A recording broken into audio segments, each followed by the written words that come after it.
Hola, muy buenas.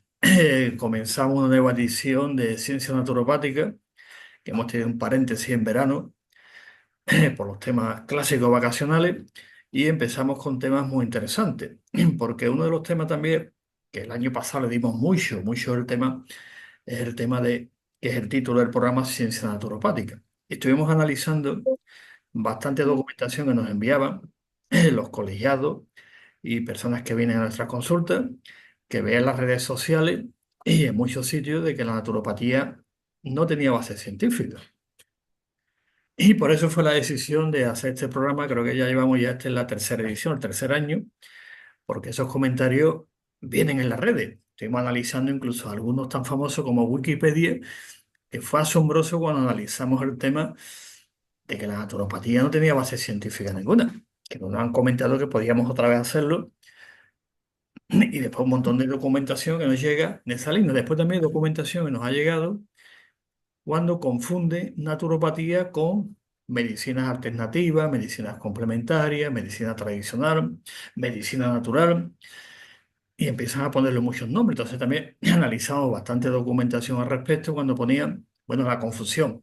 La naturopatía es una terapia alternativa. Después seguía el documento y decía, bueno, es una terapia complementaria. Es decir, ellos mismos se aclaraban lo que estaban diciendo, ¿no? Entonces, estuvimos aclarando todos los conceptos, que ya históricamente están muy claros, pero hay que repetirlo más veces todavía, porque las redes, queramos o no, siempre se está publicando prácticamente el mismo tema. Entonces hay algunas revistas especializadas, ¿eh?, en seguir con la misma, como decimos, tópicos, ¿no? Entonces nos llegó también otro documento que nos ha enviado unos colegiados sobre el tema de un pequeño panfleto, ¿no? Con respecto al tema del cáncer, que tengan cuidado con lo que ellos llaman las terapias o pseudoterapias, ¿no? Y dentro de eso pone naturopatía. Bueno, quien escribe el artículo, ya esta señora la conocemos, es licenciada en biología, y vuelve con los mismos Me viene tópicos. a la cabeza es que es el origen del problema. O sea, se está contando que hay un problema demográfico. Y entonces, leyendo bien el artículo, lo escribe esta señora que dice que es licenciada en biología, lo pone debajo, pues vuelve a los mismos tópicos. Incluso el propio documento pone, vamos a aclarar algunos tópicos sobre, y vuelven a caer los mismos tópicos, y el documento va en la misma línea, que la naturopatía, pues una pseudociencia, pseudo esto, que tal, no tiene base científica. Pone algunas referencias que evidentemente no están ni en revistas indexadas ni en ningún sitio, por lo tanto, evidentemente no tiene validez ninguna, como veremos ahora, ¿no? Los niveles de evidencia científica que utilizamos en naturopatía. Por lo tanto, esta ha sido un poquito la argumentación que hemos estado dando. Hemos aclarado perfectamente que la naturopatía es una ciencia, no porque actualmente esté definida, sino porque históricamente, cuando Benedicto Luz funda la naturopatía, puede ser algo fundamental para que sea ciencia. Toda ciencia tiene que tener un objeto formal de estudio. Si no hay objeto formal de estudio, no hay ciencia. ¿Eh? ¿Por qué? Muy sencillo, porque sería una rama de o una especialidad de. ¿De acuerdo? Por lo tanto, para que sea una ciencia, tiene que haber un objeto formal de estudio. Si no hay objeto formal de estudio, no es ciencia, es decir, no es una disciplina, no es un área del conocimiento humano que se dedica a estudiar un tema concreto. Desde Benedicto Lur, cuando él funda la naturopatía, hace algo muy importante, que hay un objeto formal de estudio. ¿Y cuál es el objeto formal de estudio que Benedicto Luz le puso el nombre de naturopatía? Pues dice lo que tradicionalmente se ha utilizado, si los remedios naturales, tradicionales, vamos a convertirlo, vamos a darle una base científica. Y a raíz de ahí, que eso surge al final del siglo XIX, principio del siglo XX, es cuando surge la naturopatía como ciencia, pues ya tiene un objeto formal de estudio. ¿Cuáles son? Pues los que tradicionalmente se han denominado métodos tradicionales de salud o remedios naturales. Entonces llega un momento que Benedicto Lur, por una cuestión histórica también, que Benedicto Lur no se le ocurrió mirando al cielo, no estaba debajo de un árbol y se le cayó una manzana en la cabeza y digo, ya lo tengo. No, Benedicto Lur tuvo un contexto que él vivió en aquella época y en ese contexto llama contexto de descubrimiento y contexto de justificación, pues toma esa decisión. ¿Qué decisión? Repito, que hay un objeto formal de estudio para que le pone un nombre, naturopatía, Y a partir de ahí empieza el desarrollo sistemático de la ciencia naturopática. Tiene un objeto formal de estudio propio de la naturopatía, porque a veces se confunde objeto material con objeto formal. Es decir, el objeto material que tiene la naturopatía lo compartimos con las demás ciencias de la salud, evidentemente. En cambio, cada ciencia de la salud tiene un objeto formal de estudio. Si no tuvieran, repito, un objeto formal de estudio, no serían ciencias, serían una rama de o una especialidad de. Entonces se estudia la materia concreta y después dice me especializo en él, o es una rama de tal tema, pero la ciencia matriz es la misma. Voy a compartir ahora un esquemita que lo hemos compartido cientos de veces para que quede claro esta idea. Pero las redes siguen igual, medicina alternativa, medicina natural, terapia alternativa, con la misma.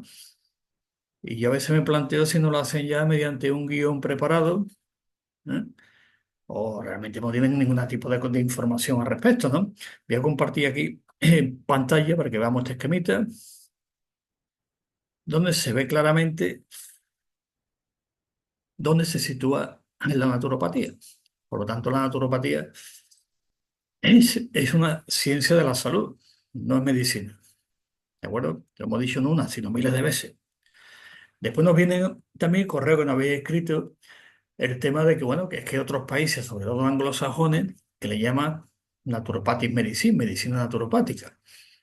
Bueno, eso ya lo hemos comentado bastante, una cuestión histórica que se llama, y de la cuestión histórica pasamos a una cuestión sistemática también, pero que evidentemente en el fondo, le llaman la filosofía de fondo que compartimos lo mismo, simplemente la terminología y algunos aspectos por una cuestión histórica de cómo surge la naturopatía en Estados Unidos, por ejemplo, y cómo surge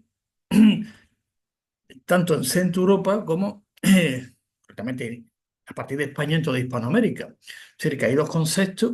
¿Eh? La idea, digo, el concepto es el mismo, lo que cambia es la terminología nada más de expresarlo. Entonces, por eso vais a ver la publicidad y en las redes que pone medicina naturopática. Medicina naturopática le llaman en la cultura anglosajona, se llaman así. Es una cuestión puramente histórica, como ya he comentado, pero que en el fondo pues todos estamos de acuerdo en lo que queremos hacer. Ahora, ¿cómo lo expresamos? Evidentemente hay diferencias, ¿eh? Entre lo que se llama el concepto anglosajón y el concepto que le hemos llamado hispanoamericano. Es diferente.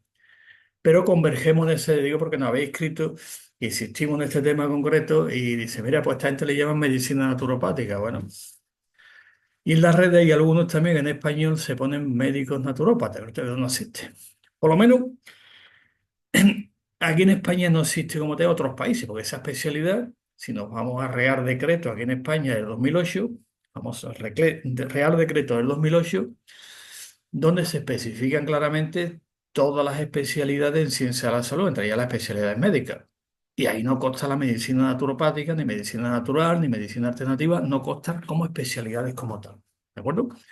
Si nos atenemos al aspecto puramente jurídico-legislativo, no existe. ¿De acuerdo? Por lo tanto, la naturopatía se encuentra dentro de la ciencia de la salud. Y aquí están todas las disciplinas que forman las ciencias de la salud. ¿Ven? Medicina, farmacia, estomatología, psicología, enfermería, fisioterapia, etcétera, etcétera, etcétera. Esto es lo que actualmente se denomina ciencias de la salud. Y dentro de ella, como veremos aquí al final, naturopatía. No hay otra. Por lo tanto, la naturopatía es una disciplina de carácter autónomo dentro del marco de la ciencia de la salud. Y toda esa confusión intencionada, interesada o por ignorancia que vemos en las redes, pues evidentemente hay que seguir explicándolo, porque no tiene nada que ver. Una cosa es inventarla, es lo que se llama el mundo de las ideas. En el mundo de las ideas yo puedo unir una idea con otra, no hay problema ninguno. El clásico ejemplo, yo puedo unir un cuerno con un caballo, ya tengo un unicornio, pero eso existe. Como decía Ludwig Wittgenstein, hay una isomorfía entre lo que yo estoy pensando. La isomorfía significa con la realidad, si hay algo que exista como tal que se pueda contrastar. Evidentemente no lo puedes contrastar, pero yo como idea puedo unirlo. O sea que sí. Yo puedo coger una palabra, medicina, y unirla con otra palabra natural, claro, eso puedo hacerlo, mi mente lo puede hacer, pero eso tiene una isomorfía, es decir, es real y después pasamos al plano jurídico, no existe. Pero ese es el problema de nuestra mente, que podemos unir todas las ideas que queramos. Las ideas son fotos, tenemos miles de fotos y ahora las voy a pegar unas con otras. Eso lo podemos hacer desde siempre. ¿Eh? Lo que pasa es que después viene lo que he comentado antes, el concepto de isomorfía.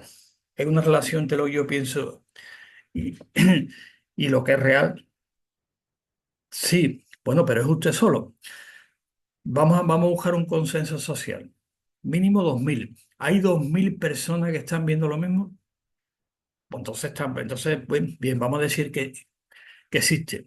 Segundo, lo que yo estoy viendo, puedo repetirlo en el tiempo también, hacer un experimento que sea repetible. Sí, por lo tanto, ahí estamos de acuerdo. Ahora, unir ideas unas con otras es muy fácil, ese es el problema que tenemos. Empezamos a unir unas con otras y después vienen los problemas. No existe la realidad y después en el consenso social que se llama a nivel jurídico tampoco existe. Te planteas un problema, ¿de acuerdo? Por lo tanto, una vez que Benedicto Luz funda la naturopatía y un objeto formal de estudio, y a partir de ahí se empieza a sistematizar, como todas las ciencias, ¿no?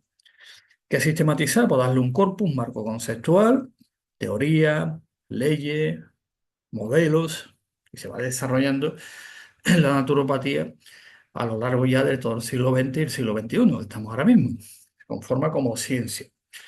¿Existía antes? Que es un problema que se llama la cuestión histórica. En la metodología de investigación histórica, evidentemente, también hay ese abuso del lenguaje. Por ejemplo, muchos hemos oído hablar de Hipócrates. Catalina, ¿te has oído hablar alguna vez de Hipócrates? Sí, Bueno, pues él es Hipócrates, sí, sí, maestro de la medicina. sí, se ha dicho que es el padre de la medicina también, ¿a que sí? Ajá.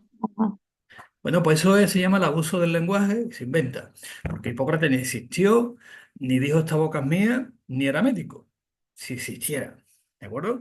No existió nunca, ni escribió nunca nada, ni era médico, ¿de acuerdo? Entonces un abuso del lenguaje en ese sentido dice, no, pues este es el padre de, la historia de, empieza en, bueno, sí, pero después hay que ir las matizaciones que veremos ahora en la historia de la naturopatía para no hacer ese abuso del lenguaje. Porque también naturopatía podemos decir que es muy antiguo, que esto viene del año tal o tal antes de Cristo. Podemos decirlo también, ¿no? Pero sería un abuso del lenguaje, ¿no? La naturopatía empieza en 1892, porque no existía antes. ¿Qué existía antes? Pues un criterio que se denomina el criterio naturopático. Si oye, en las culturas, por ejemplo, en las culturas orientales hay un criterio naturopático, sí.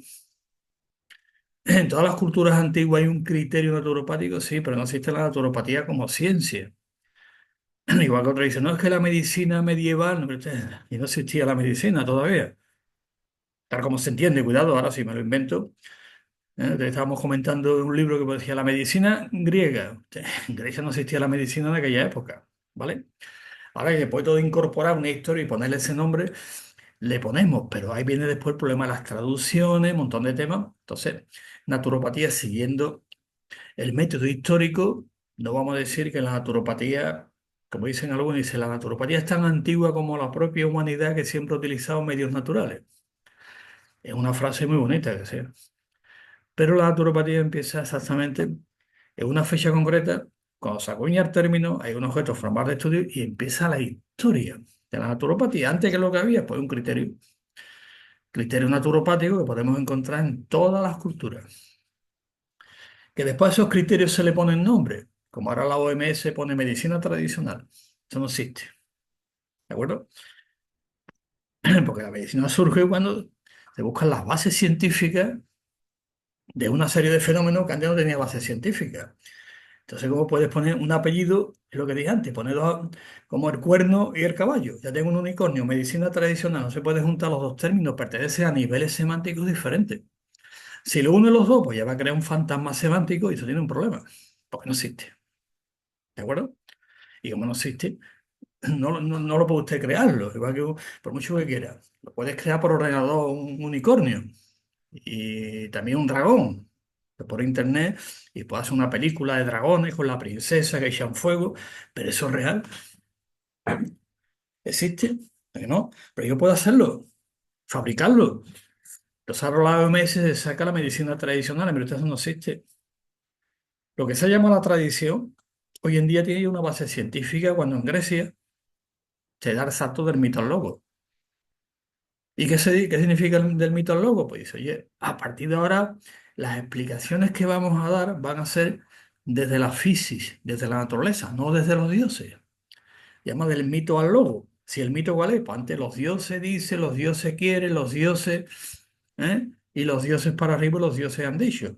Eso es lo que había antes, hasta que llega, no, no, a partir de ahora vamos a dar explicaciones desde la naturaleza, de la física.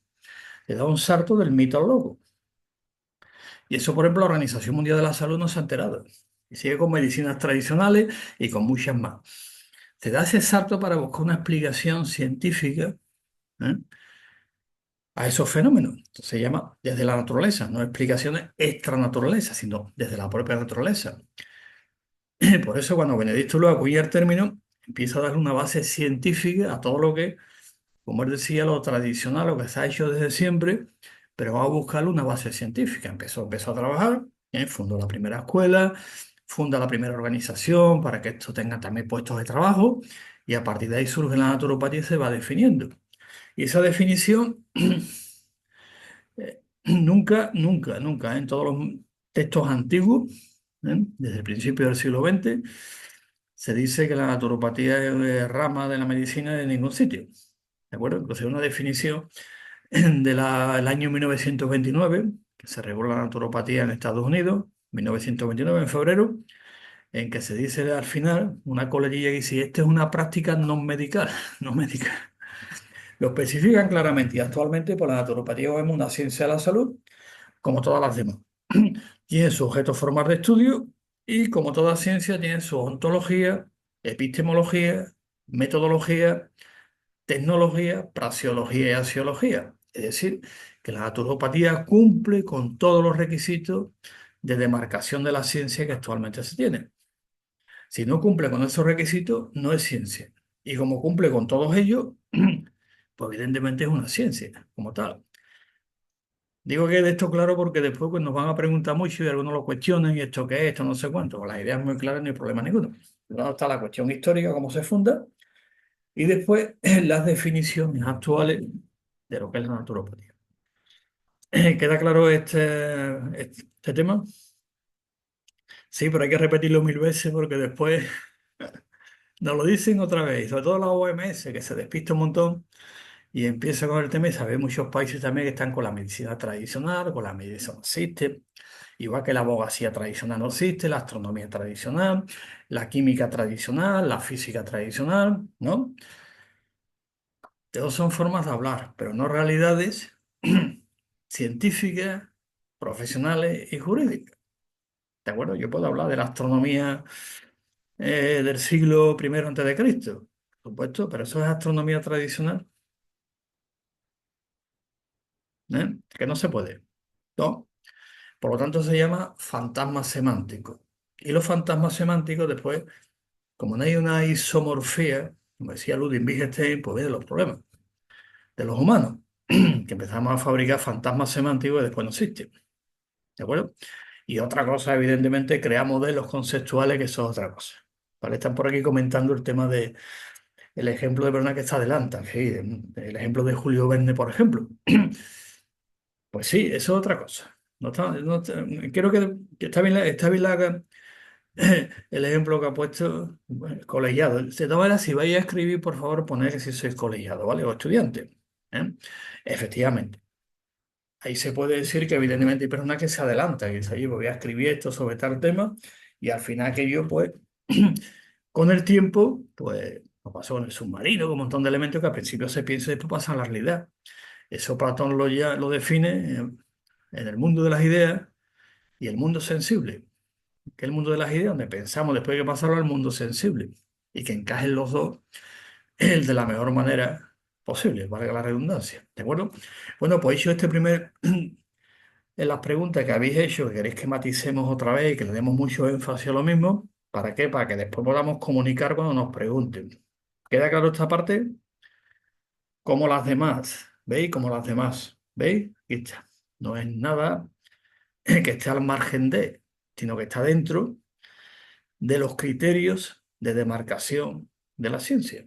Y ya está, no tiene más vuelta de hoja. Que después ya a partir, están preguntando aquí lo de la medicina alternativa. La medicina alternativa sobre los años 70, aproximadamente. Pues podemos observar la naturopatía hasta del principio o final del siglo XIX. Bueno, pues la medicina alternativa surge por un señor que es un político, creo que era senador americano, que tuvo un problema de salud y bueno, como hizo, como no me lo resuelve aquí, me busco la vida por otro sitio y se le resolvió. ¿De acuerdo?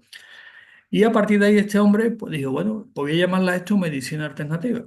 Y como soy político y tengo acceso a financiación, pues voy a montar para investigar esto. De ahí surge, no otra cosa. Eso desde el punto de vista del análisis conceptual se llama nihilismo terapéutico. De acuerdo que ya lo hemos comentado en conferencias. Nihilismo terapéutico. ¿Y eso qué es? Pues si esto no funciona, me busco por otro sitio. Eso se llama nihilismo terapéutico. Este señor pues, le puso ese apellido. Después llegó otro, le puso otro nombre, le puso otro. Y actualmente, pues el anterior programa hicimos un concurso a ver qué le ponía el nombre, el apellido más raro. Y entonces al final lo ganó uno que tiene un centro en Suiza que le puso el nombre de medicina esogética. Y ese es el que ganó el concurso el año pasado. Este año podemos abrirlo a ver quién le pone el nombre más raro, que eso es absurdo. Eso simplemente en psicología y en neurología tiene su nombre, ¿eh? ¿De acuerdo? Bueno, pues hecho esto, vamos a ver ahora, nosotros utilizamos también, evidentemente, como utiliza la ciencia, los criterios de evidencia científica, que otra cosa que no tiene evidencia científica. Evidentemente hay niveles de evidencia. Y en naturopatía utilizamos también estos niveles de evidencia. ¿Eh? Yo recuerdo en reuniones que hemos tenido con la administración, en la cual nos pedían las evidencias. Mira, aquí están las evidencias clasificadas según se exige. Entonces, las evidencias se recogen todas en revistas indexadas y revisiones por pares, que se llama. ¿De acuerdo? Todas aquellas evidencias, es decir, investigaciones que no estén en revistas indexadas y revisadas por pares, pues no se considera que tengan validez ninguna. ¿De acuerdo? Son opiniones. Yo puedo escribir un artículo en una revista, bien, pero es una opinión. Ahora, si yo escribo un artículo siguiendo unos estándares internacionales y en revistas indexadas, revisión por par y queda publicado, eso ya tiene una evidencia. ¿Eh? Nosotros hemos presentado todas, de todas las áreas de conocimiento. Las que tienen evidencia, que verifican tipo A, ahora veremos cómo es la pirámide, la clasificación, y las hemos presentado. Es decir, hay técnicas, tecnologías naturopáticas, en las cuales hay menos evidencias que en otras, como en toda la ciencia. Hay temas en los cuales hay muchas investigaciones y otras no tienen tantas. ¿Y de qué depende que haya más investigaciones de un tema que de otro? A ver, Catalina, ¿de qué depende que haya más investigaciones de un tema que de otro? Depende de nosotros, De nosotros de lo que, y de algo también importante, de la financiación económica, ¿no? Porque eso investigar, también, sí. porque investigar, Interés económico, ¿no? hombre, claro, es que, por ejemplo, vamos, yo estoy dentro del grupo de investigación también naturopática, ¿no? De investigación científica. Bueno, cualquier investigación que hagamos tiene un coste económico enorme. Ahora tú te preguntas, ¿quién lo financia? Entonces, después viene evidentemente la segunda parte. Pero ahora uno me pregunta, es que hay pocos estudios sobre, por ejemplo, iridología, que el otro día me lo comentaron. Digo, bueno, ponga usted encima de la mesa 100.000 euros para empezar y le presento las investigaciones, pero ahí no se financia las investigaciones, por eso hay algunas que tienen más y otras tienen menos. Porque una, evidentemente, son más rentables económicamente investigarlas, que sí. Lógico, digo, yo tengo que elegir entre un producto sintético y una planta. ¿En cuál invierto para investigar? La planta no puedo porque no se puede patentar, por lo tanto, yo ahí no voy a invertir 10 millones porque no voy a ganar nada. Ahora el otro sitio dice, ¿esto se puede patentar? Y dice, sí, pues voy a invertir aquí porque le gano el 20 o el 30%. Por lo tanto, cuando nos dice, es que no hay muchos estudios de esto, pues venga, páguelo usted y lo investigamos, ¿de acuerdo? Pero la mayoría de las evidencias, que veremos después, algunas de ellas que han preguntado sobre un principio del Berberis vulgaris, de la berberina, que han preguntado un tema sobre la berberina y el cáncer, que lo veremos después de la evaluación tecnológica. Bueno, pues sí, pero de todas maneras, a pesar de eso, dentro de la naturopatía, siguiendo la clasificación internacional, hay miles, miles y miles de evidencias. Y voy a compartir en qué nos basamos en las evidencias científicas. Mira, nos basamos en lo mismo que se basan todo, en normas internacionales, en la recogida de datos, como he comentado, y de aquí tenemos todas las evidencias científicas. ¿De acuerdo? Aquí está.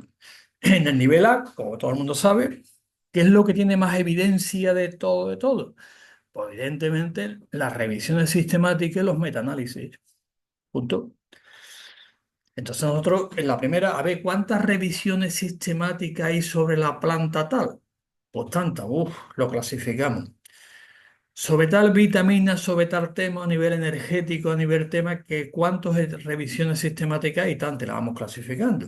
Hay muchas de ellas. Este es el primer nivel en la cual, evidentemente, pues se tiene más en cuenta.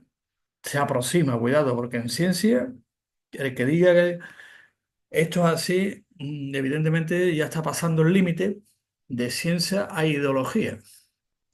La ciencia no busca la verdad, de acuerdo, simplemente contrastar hipótesis y el límite de la ciencia es móvil. ¿De acuerdo? El que diga esto es así, ese no es un científico, ese es ideología o le están pagando algo. ¿Vale? Esa afirmación categórica en ciencia no existe. ¿De acuerdo? Ni se da nunca. Porque la ciencia es un método para llegar a algo. Por lo tanto, la ciencia no busca la verdad ni dice esto es así. Y la ciencia dice, no. La ciencia no dice nada, lo dice usted. ¿De acuerdo? Que usted, como hombre, como humano, pues tenemos nuestras debilidades, que sí. ¿De acuerdo? Y quien nos pague, pues diremos una cosa, decimos otra. Por lo tanto, el primero está la revisión sistemática. En segundo lugar está lo que se llaman los dobles ciegos, doble blind, estudiar doble ciego, que hay bastante en naturopatía y un montón de ellos, todas las áreas de conocimiento. Tenemos muchos estudios a doble ciego, pero un montón, ¿eh? Y a triple ciego también tenemos un montón de estudios, aunque esto del doble ciego es un tema que también se cuestiona actualmente. Recuerdo que el año pasado, el anterior, hicimos también un programa sobre este tema, sobre el cuestionamiento del método de doble ciego. ¿De acuerdo? Con una colega nuestra, una buena naturópata de Reino Unido, del United Kingdom en inglés, pues tiene unos artículos muy interesantes cuestionando el doble ciego, que se llama en la ciencia. Pero de todas maneras estaría en el segundo nivel aquellos estudios que ponen, estará doble ciego. Bueno, pues tiene un rango de evidencias también, no como el anterior, pero también lo tenemos en cuenta. Y en tercer lugar, dentro del grupo A, pues tenemos también unas comparaciones de doble ciego que se suelen hacer, son una especie de metaanálisis o análisis de doble ciego. Bueno, lo consideramos también como evidencia de nivel A, ¿veis? Nivel A1, A, B y C. Estos son los tres niveles en los cuales nos basamos, como en toda la ciencia, para que hay más evidencia o hay menos evidencia. Entonces, cuando ponemos todos los artículos, ponemos los metaanálisis y revisiones sistemáticas siempre son fundamentales. Tiene que haber como mínimo uno. Otros no hay ninguno porque es que no hay financiación. Yo a veces he hablado con algunos investigadores. Digo, ¿y por qué no se llega a más? Dice, es que no hay financiación. Y si no hay, no podemos nosotros investigar. Esto implica todo un método, una aparatología, unos laboratorios, o estudios de campo, que hay que salir fuera y eso tiene un coste económico. Y como no llega, pues llegamos hasta aquí. ¿De acuerdo? Y ya bajando en el nivel, tenemos una revisión sistemática, pero solamente de dos. Vamos a coger dos tipos de estudios, ¿ya? ¿De acuerdo? Cogemos nivel 2 y hacemos esto, doble estudio. Bueno, nada más. De una revisión sistemática se cogen cientos y cientos de estudios. Después tenemos en el B, pues cogemos el doble ciego aquí y hacemos lo mismo, comparamos. Tenemos una comparación entre uno y otro. Bueno, tiene mucha evidencia. Mira, lo clasificamos aquí, tampoco mucha, pero hay que ver bien las investigaciones. Por ejemplo, esta señora, que lo voy a decir, licenciada en biología, la invita también a que venga al programa a discutir, pero no quiere venir. Eso se llama cobardía científica. Y se pone, cuando critica la naturopatía, pone una referencia que no tiene, vamos, no llega ni a nivel D, bueno, baja al nivel Z, ¿de acuerdo? Y lo pone. ¿Eh? Por lo tanto, aquí en este nivel tenemos esto, después tenemos aquí otras revisiones de estudio, ¿eh? Que es solamente revisar el nivel anterior, Después tenemos estudios no consecutivos, comparaciones a doble ciego, que eso se cuestiona bastante, pero están ahí.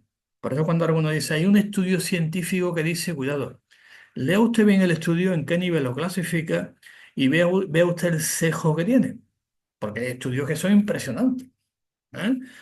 Que los resultados te dan que evidentemente funciona y la conclusión dicen que no funciona. Por eso hay que leerlo bien los artículos, que tienen su método también, ¿eh? De cómo se ve el sesgo, cómo se analiza un artículo científico, también tiene su técnica. No es cuestión de leerlo y me lo creo o no me lo creo, no, mire usted, no es cuestión de creencia, esto no es fe, eso es la religión, se cree o no se cree, pero aquí no, en la ciencia no hay creencia, simplemente es un método.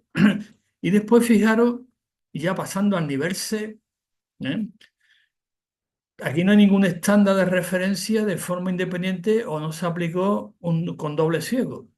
Estoy estudio que alguno lo saca. La ciencia dice, te ponen estudios de C4. Y, hombre, ¿cómo puede usted decir eso? Y lo ponen. Y evidentemente el último nivel, que es el que menos evidencia tiene, son las opiniones de los expertos.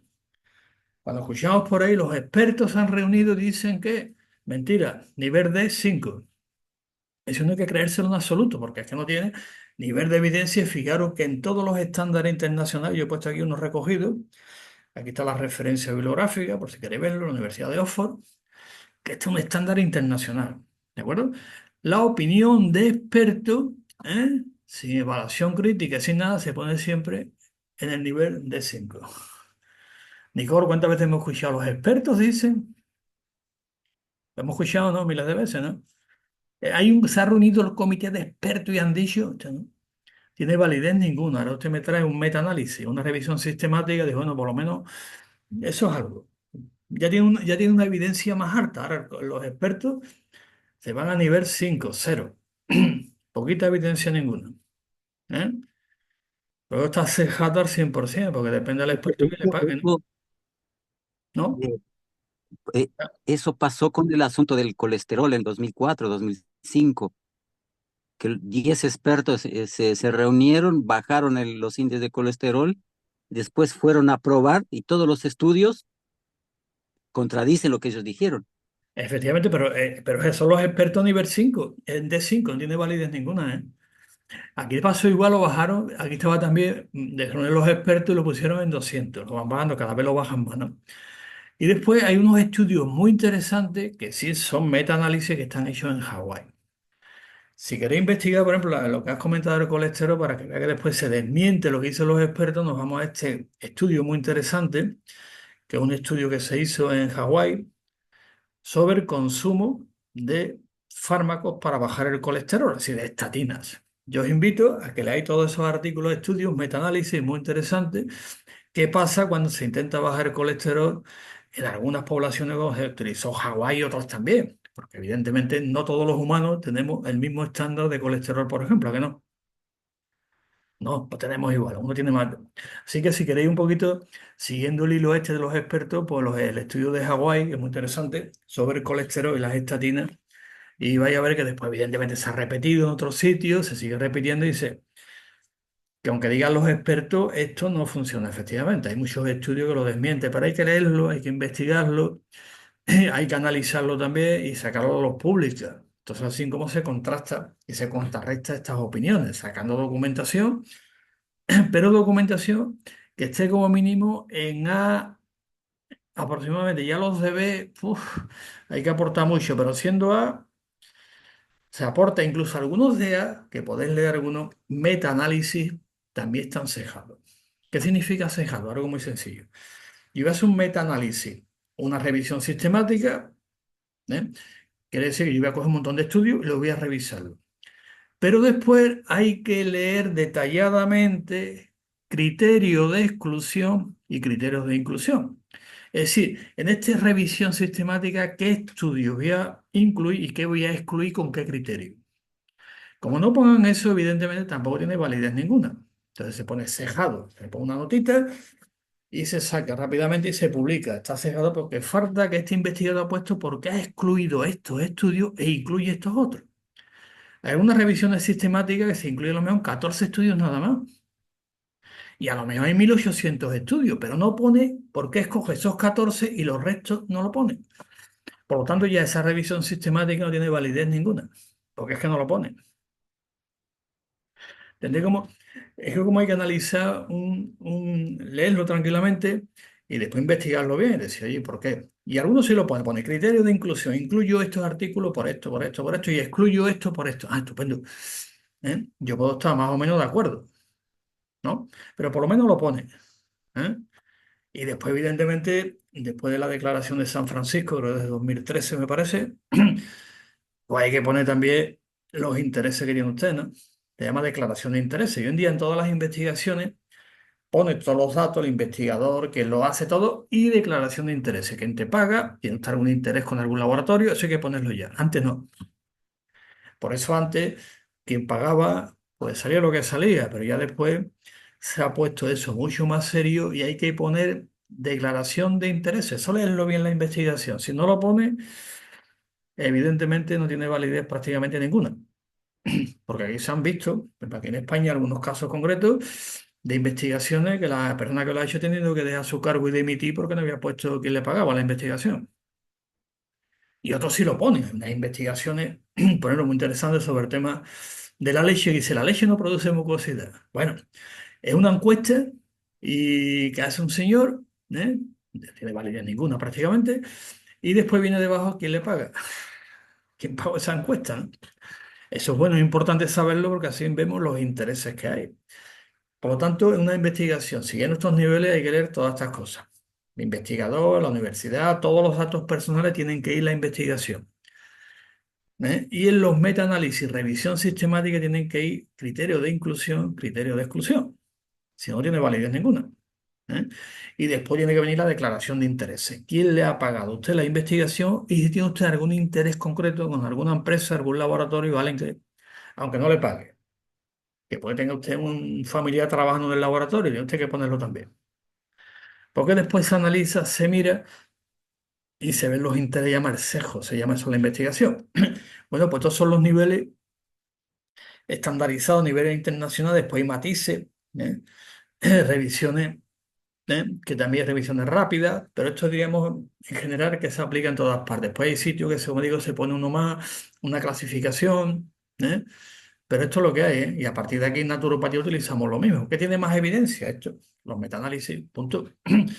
¿Hay metaanálisis sobre temas concretos de las áreas de conocimiento de la naturopatía? Sí, aquí está.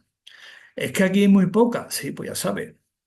Ponga usted 100.000 euros encima de la mesa y verá cómo hay más. Si no lo pone, no podemos, porque investigar cuesta. Que sí, tela. Si queremos hacer cultivos in vitro, eso cuesta, que sí.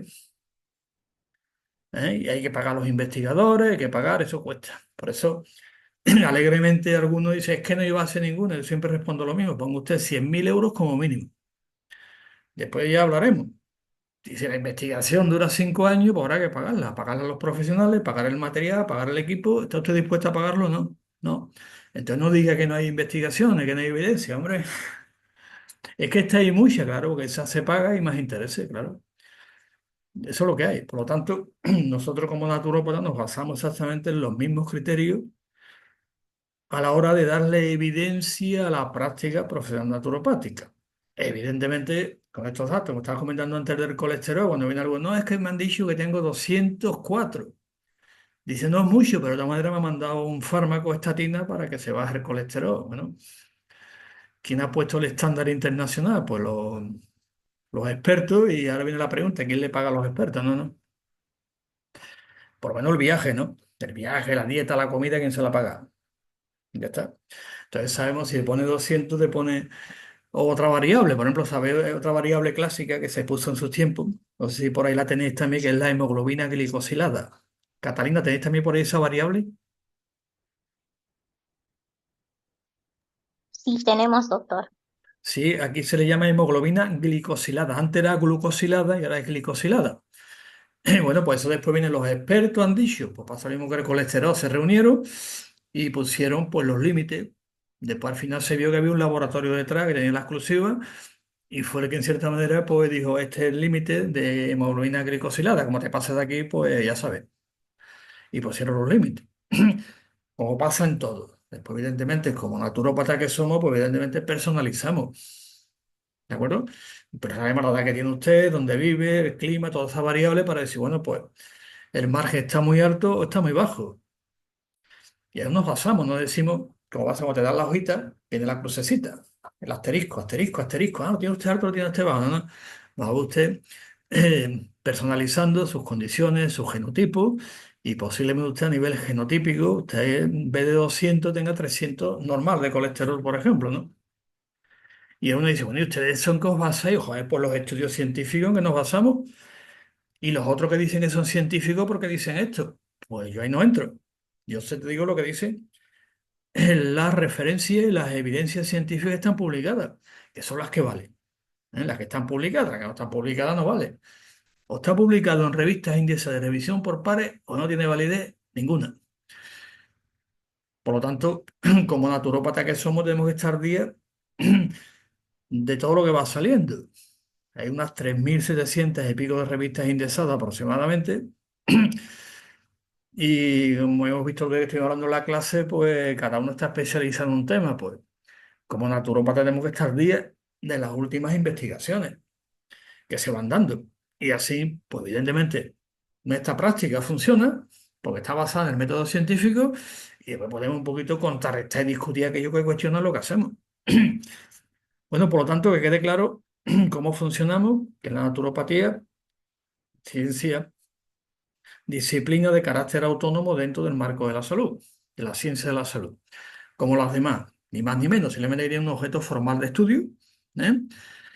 El objeto material los compartimos con las demás ciencias de la salud, evidentemente, pero el objeto formal no lo compartimos. ¿Está? Y después tiene, evidentemente, su ontología, se llama el argumento ontológico de la naturopatía, también lo desarrollan en conferencias por ahí, tiene su epistemología, evidentemente, como toda la ciencia, metodología, tiene sus técnicas, se llama tecnología naturopática, no terapias naturales, ¿de acuerdo? Ni alternativas, y tiene una praxeología, que es la parte práctica. Una vez que tengo un conocimiento, lo llevo a la práctica, se llama praxeología naturopática, y después la axiología, lo que se llama la deontología profesional. Por lo tanto, la naturopatía cumple con los criterios de demarcación de la ciencia. ¿De acuerdo? Y después pues, nos basamos en estas evidencias. Aquí de claro, así de claro es.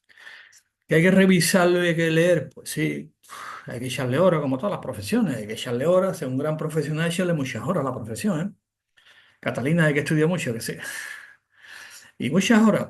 Tiene una revista, última revista sobre el tema que ha llegado de, venga, pues vamos a verlo, sobre el tema tal. Bueno, pues hay que analizarlo y pues estar día. Y después revisarlo, que es importante.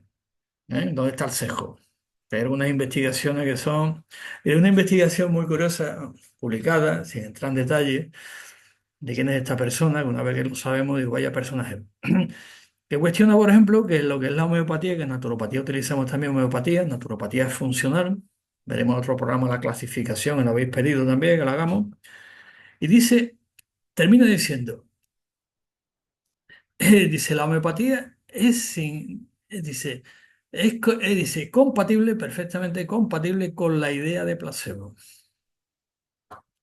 Fijaros en la conclusión que llegue, dice, la homeopatía es compatible con la idea de placebo. Conclusión.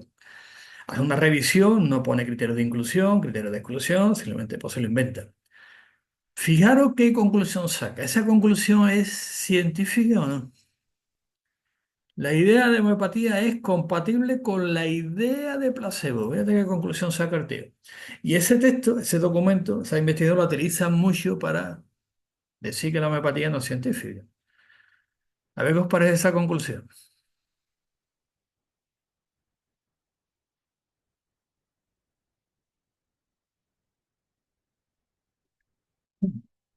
Como sería, analiza bien los resultados y dice, teniendo en cuenta los resultados, teniendo en cuenta esto, una conclusión de una investigación científica tiene un estándar para terminarlo.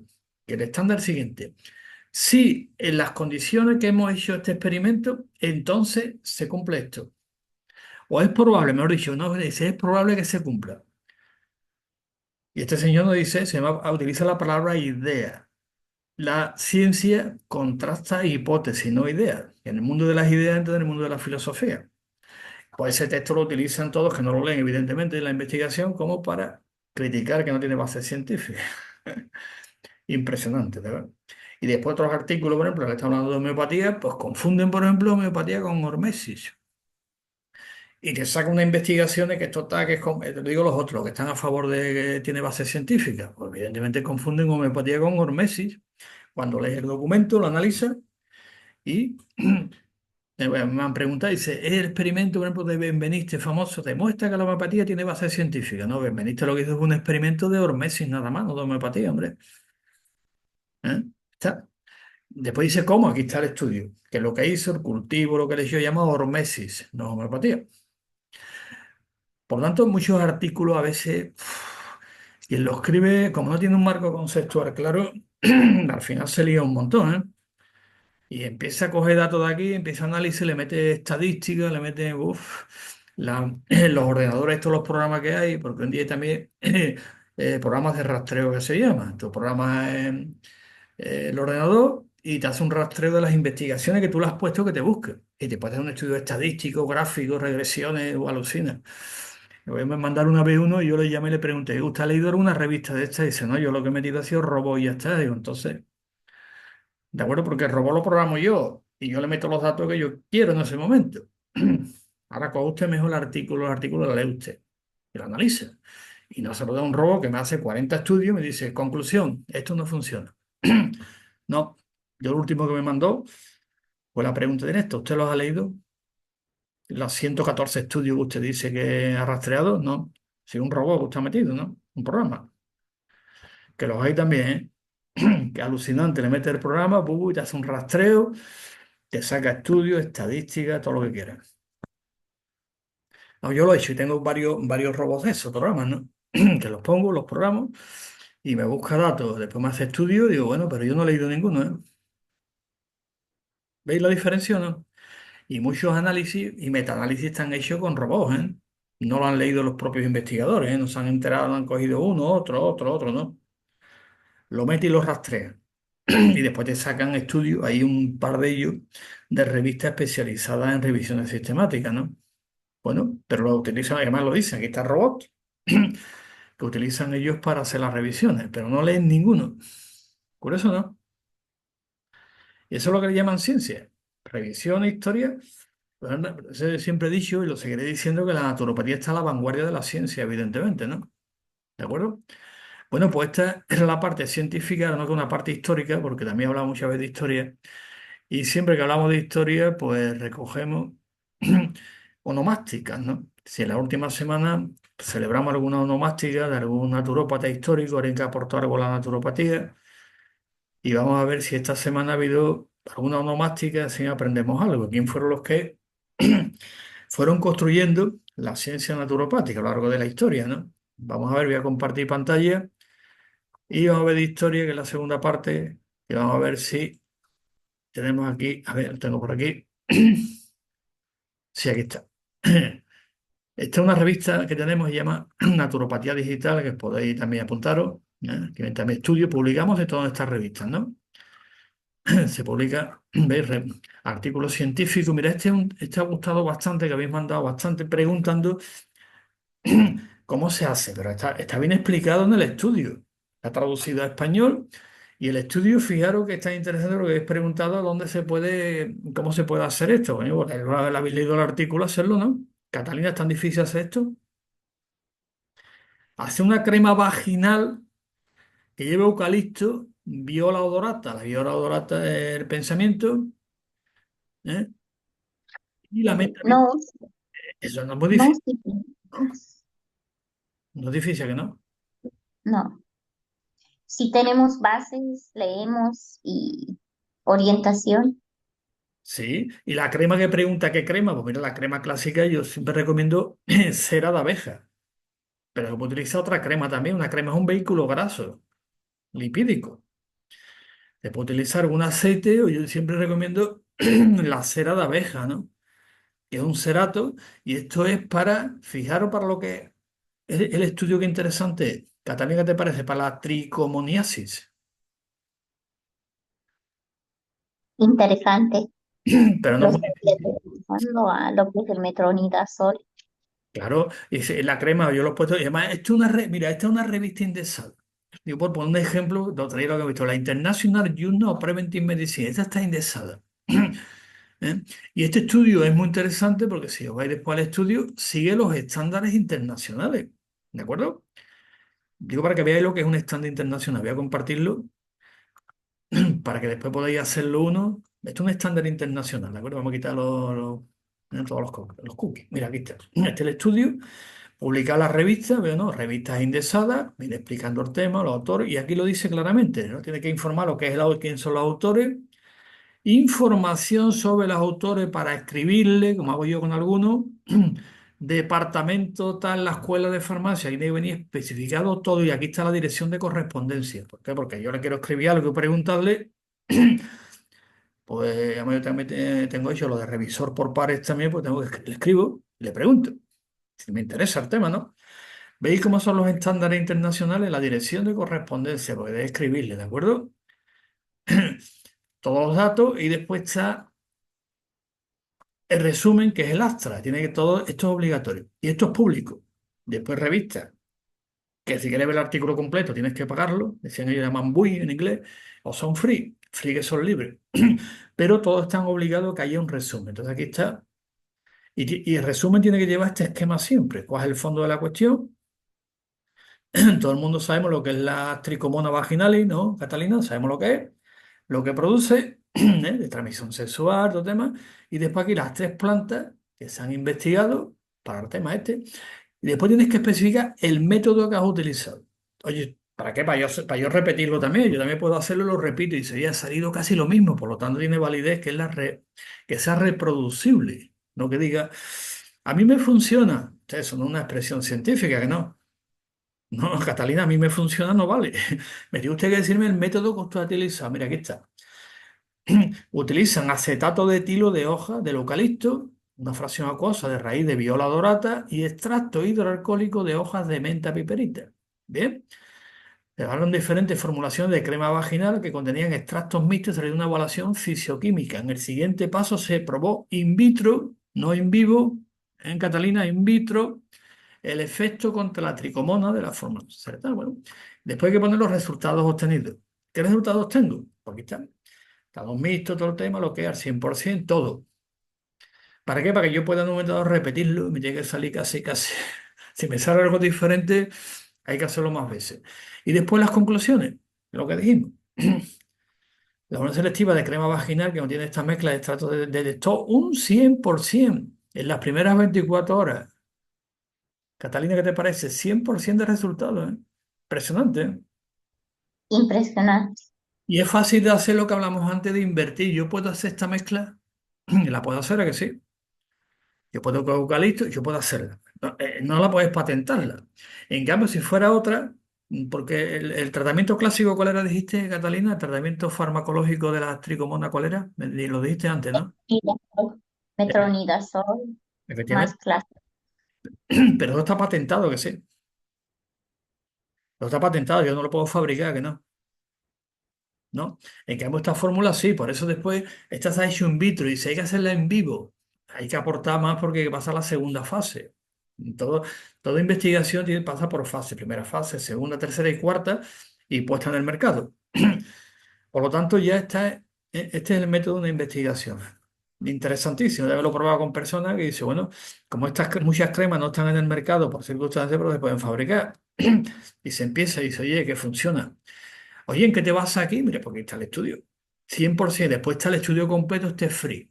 No hay que pagarlo, otro hay que pagarlo. Entonces, si al que le guste, la tricomanosis, una infección de transmisión, te explica todo, introducción, veo, ¿no? Impresionante. ¿Cuál es el método? Materiales ya todo ampliado. Extracto fenólico de eucalipto, cómo se hace. Extracto de viola dorata, menta viperita. Por cromatografía de gases, qué método utilizado. ¿Veis? Preparación de microorganismos de prueba, caldo del cultivo, en la cápsula de Petri clásica, cómo se hace el cultivo, ¿no? ¿Eh? El ensayo de inhibición del crecimiento, que es la clave. Aquí está, cómo se hace, de qué manera, todos los datos estadísticos, ¿ven? Y formulación de cremas vaginales. Evidentemente siempre tiene que llevar un vehículo graso, ¿de acuerdo? Y está como lo hace. Yo siempre recomiendo esto. Es que lo que habéis comentado tenéis que leer el artículo entero, no solamente digo a los compañeros que han comentado cómo se hace esta fórmula. Recomendación, cera de abeja que tiene también sus propiedades, claro. Si no, pues aquí lo pone con parafina blanda blanca hasta el 70% tal, en un grado centígrado. Al mismo tiempo, la fase acuosa consiste en tritenalamina, propitenenglicol clásico, el glicerol, son de sorbitol y agua. Punto. ¿Lo pone? Sí, ya está. Ahora queremos hacerlo más esto, pues cera de abeja y punto. Después la evaluación, aspectos de las formulaciones, determinación del pH, que es clave y fundamental, la prueba de centrifugado, la prueba térmica clave, congelación, descongelación, enfriamiento, calentamiento, el estudio de liberación in vitro, a ver cómo funciona, viscosidad, ensayo de inhibición del crecimiento, ahí siempre hay que ver, como decimos siempre, ¿cómo era? Esto de cantidad mínima de inhibición, ¿de acuerdo que se llama, no? Catalina se llama así, cantidad mínima de inhibición. Sí, se llama así. ¿Qué cantidad mínima hay que echarle para inhibirlo, no?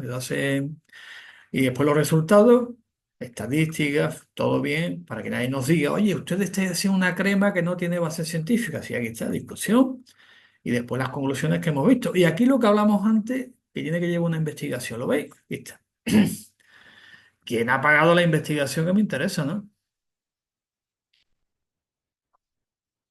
Ahí está. Es un proyecto de investigación de tesis, pone el número de la tesis de la Universidad de Isfahan.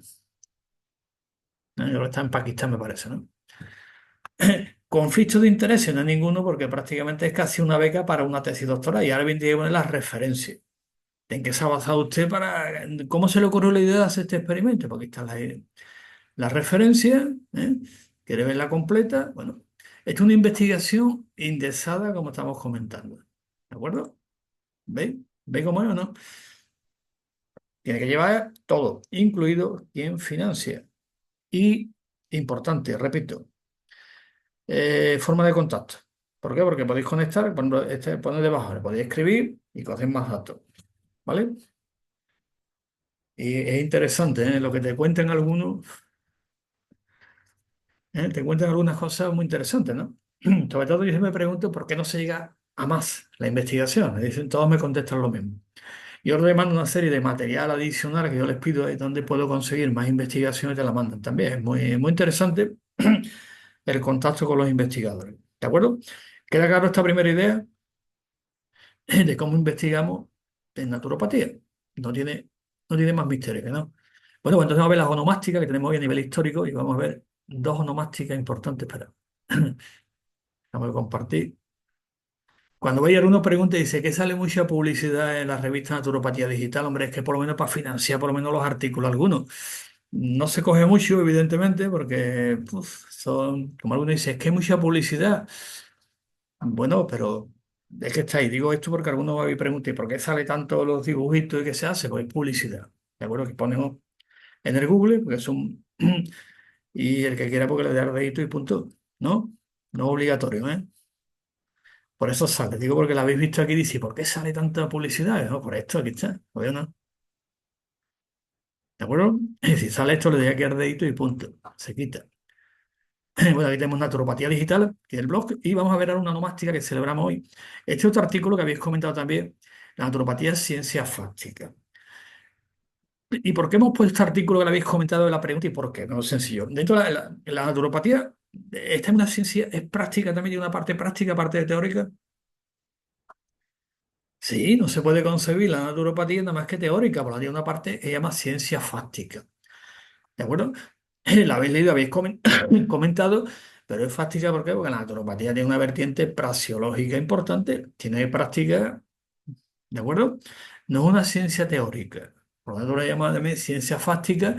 Y esta frase es de Don Miguel de Unamuno, que habéis preguntado, sí, de Don Miguel de Unamuno, esta frase que la hemos puesto ahí, y va que algunos artículos se ponen frases de pensadores, filósofos, artistas, científicos que sirvan de reflexión. Por eso hemos cogido que habéis preguntado, ¿por qué habéis puesto esta de Unamuno y no otra de Albert Einstein? ¿De acuerdo? ¿Eh? Y además, fijaros, la frase está bien escogida. Dice, la verdadera ciencia enseña por encima de todo a dudar y a ser ignorante. ¿Veo, no? Es que si no duda no avanza la ciencia, pero he comentado que la ciencia tiene límites móviles, no es cerrado. ¿Eh? Por lo tanto, dudar, ya lo decía Descartes, la duda metódica, no duda escéptica hace que la ciencia avance. Yo no me creo esto, dudo. Bueno, vamos a investigar. Y por eso hemos puesto esta frase de don Miguel de Unamuno. No, no es científico, como ustedes saben, pero bueno, creo que lo que dice es muy interesante, que sí. ¿Eh? Lo leí, aquí está una de las onomásticas que celebramos hoy, que es el 184 aniversario del nacimiento de Simón Baruch. Y la pregunta es decir, ¿quién era Simón Baruch? Bueno, pues Simón Baruch, estamos hablando de hace 184 años. Es decir, que todavía la naturopatía como ciencia no estaba establecida. La fecha de establecimiento la tenemos en 1892, ¿de acuerdo? Por lo tanto, evidentemente, cuando Simón Barús desarrolla todo su tema del agua, la importancia que tiene el agua, ¿eh? En la salud, todavía la naturopatía no existía, pero ya existía en aquella época en Estados Unidos, porque creo que era de origen polaco, participó allí en la guerra civil, tal, todo el tema. Él se inclinó por el tema de la importancia que tenía el agua para la salud. Entonces fue uno de los pioneros de lo que le llamamos hidrología naturopática en Estados Unidos. Nació en 1840, como dije, mira, aquí está puesto, era de Polonia, era polaco, estuvo en Prusia y se fue a Estados Unidos y se graduó en medicina en el Medical College of Virginia en 1862. ¿Vale? No voy a entrar en detalles de esto, pero antes de una fecha concreta, médico era todo lo que... ¿De acuerdo? Digo porque alguno pone, es que era médico, ¿no? Mira, en aquella época médico era todo lo que pasaba por un sitio y te lo daban, hasta que se organizó la Asociación Médica Americana y dice, no, médicos esto, punto, pero antes era todo lo que, ¿de acuerdo? Hay estudios muy interesantes al respecto. Estudió en Virginia, después tuvo evidentemente cuando llega la guerra civil, y él empieza a desarrollar la importancia que tienen los baños públicos, y empieza en Nueva York. Empecé a investigar todos estos procesos y ya conocía, evidentemente, porque nadie investiga parte de cero, ¿no? De pronto se me ocurre, no, y había un contexto que lo favoreció. En Nueva York ya había algunos centros allí, entonces él empieza a establecer los primeros baños públicos y los estudios de los beneficios del agua minerales en Saratoga, en Nueva York. Es de los pioneros que empiezan prácticamente. ¿Eh? Ya a partir de ahí se empieza a desarrollar, ¿de acuerdo? Y empieza todo un tema que ahora se le llama de salud pública. Evidentemente, en aquella época, igual que pasa en todos los países, unos antes, otros después, las viviendas no tenían agua corriente, ¿a que no? En aquella época. Pues fijaros, evidentemente eso derivaba en problemas de infecciones, ¿a que sí? Porque es que no había.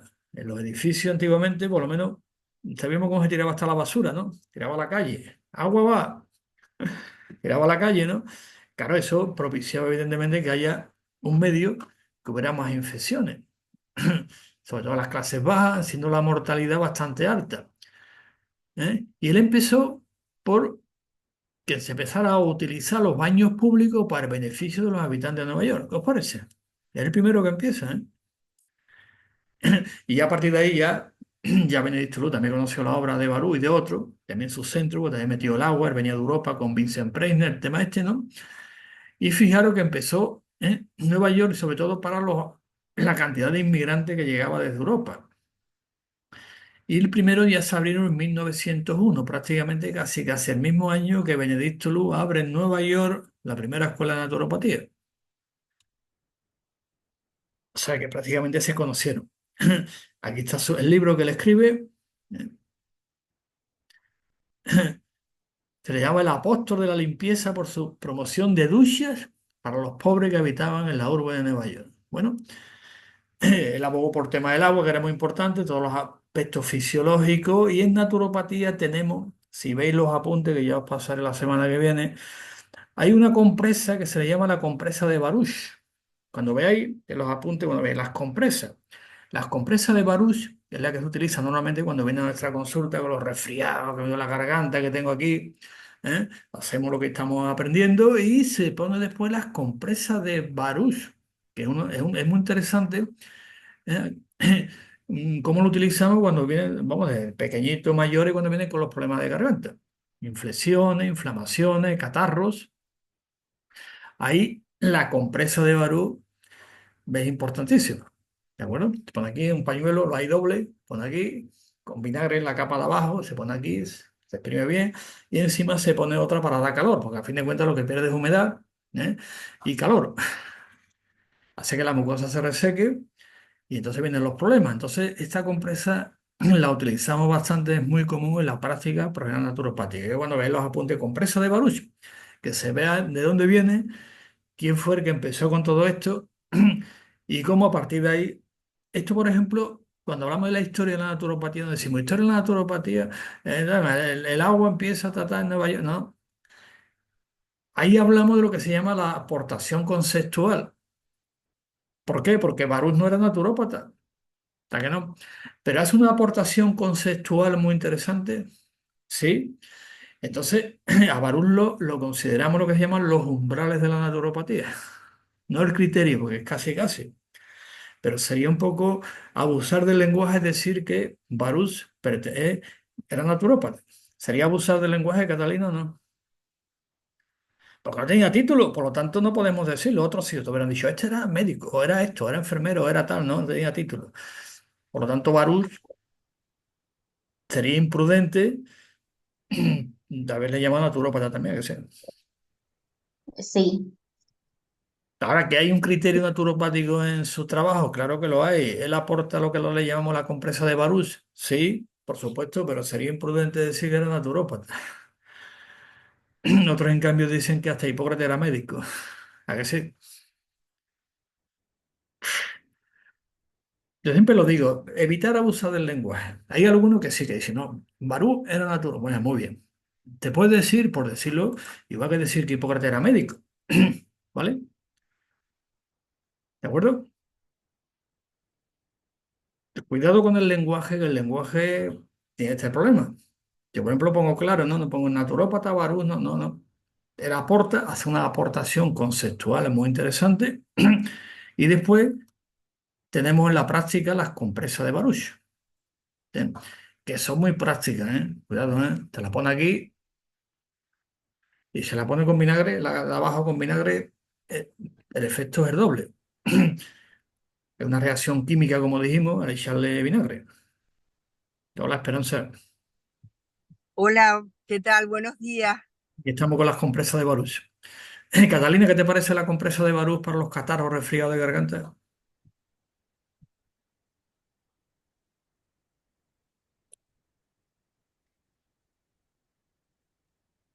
no, son muy, según su aporte es muy bueno, ¿no? El método que él expone o, o ha hecho el aporte. Claro, pero vamos, aparte de echarle vinagre, se le puede echar también otros elementos, si no, nada, ¿eh? Te pone, pero probarlo. ¿Eh? Es muy parecido al Chardonnay. Bueno, no, no es igual que el Chardonnay. Que están preguntando aquí que si es igual que el Chardonnay. El Chardonnay se pone también por aquí. Como si fuera un chal, se pone por aquí. La compresa solamente es aquí, de garganta nada más, ¿de acuerdo? El Chardonnay es más amplio. No es lo mismo, ¿eh? ¿De acuerdo? Bueno, pues ya hemos visto en la historia de la naturopatía que teníamos hoy. Vamos a ver también otro muy interesante. Que este pertenece a lo que le llamo la quiropraxia clásica. ¿Eh? Y ahí también lo habéis comentado sobre reduccionismo, pero esto lo hemos explicado más de una vez. Naturopatía no utilizamos reduccionismo, utilizamos explicaciones multiniveles. Ya lo explicamos el otro día que un buen naturópata nunca va a decir esto es por esto. ¿De acuerdo? Este artículo va en esa línea, lo habéis leído, lo habéis explicado y eso significa esto. Enfoque multinivel es lo que hace el naturópata. Explicaciones multiniveles, no explicaciones reductivas. Mentalmente la mente se nos va siempre al reduccionismo. Esto es por esto. ¿Eh? Y si no encontramos el por esto, pues decimos, pues no hemos encontrado la causa. Estamos investigando. Se llama reduccionismo, que hoy en día en ciencia prácticamente no se utiliza, y en naturopatía utilizamos el enfoque multinivel. Punto. Este artículo va en esa línea, leerlo bien tranquilamente para evitar siempre esto es por esto. ¿Vale? Esto es por esto normalmente no funciona porque la salud es un fenómeno complejo y como complejo que es, no se puede reducir a esto, porque no funciona. ¿De acuerdo? Ahora sí, en naturopatía se El utiliza mucho problema, el mismo el metodológico, problema, porque a eh, veces es necesario. a ver, el, ¿Ves? Y este artículo también es muy interesante sobre el jugo de granada, que también lo habéis comentado. Pero si voy a utilizar jugo de granada que sea de buena calidad, una extracción que no se pierda la sustancia bioactiva. Este estudio es muy interesante, ¿de acuerdo? O lo habéis leído, lo habéis comentado, pero siempre con el matiz que decimos en naturopatía. ¿De acuerdo? Siguiendo, una mente reduccionista puede pensar que el jugo de granada cura el cáncer de colon, pero eso es un razonamiento naturopático. No, No, hombre, no, no, no. no, Hombre, si fuera tan fácil, me es tomo. milagro, Hombre, si fuera tan fácil, me eso es tomo dos. milagro. Claro. ¿Te estabas comentando, Enrique? Y Que no es tan que es, fácil. si fuera así, eso es un milagro.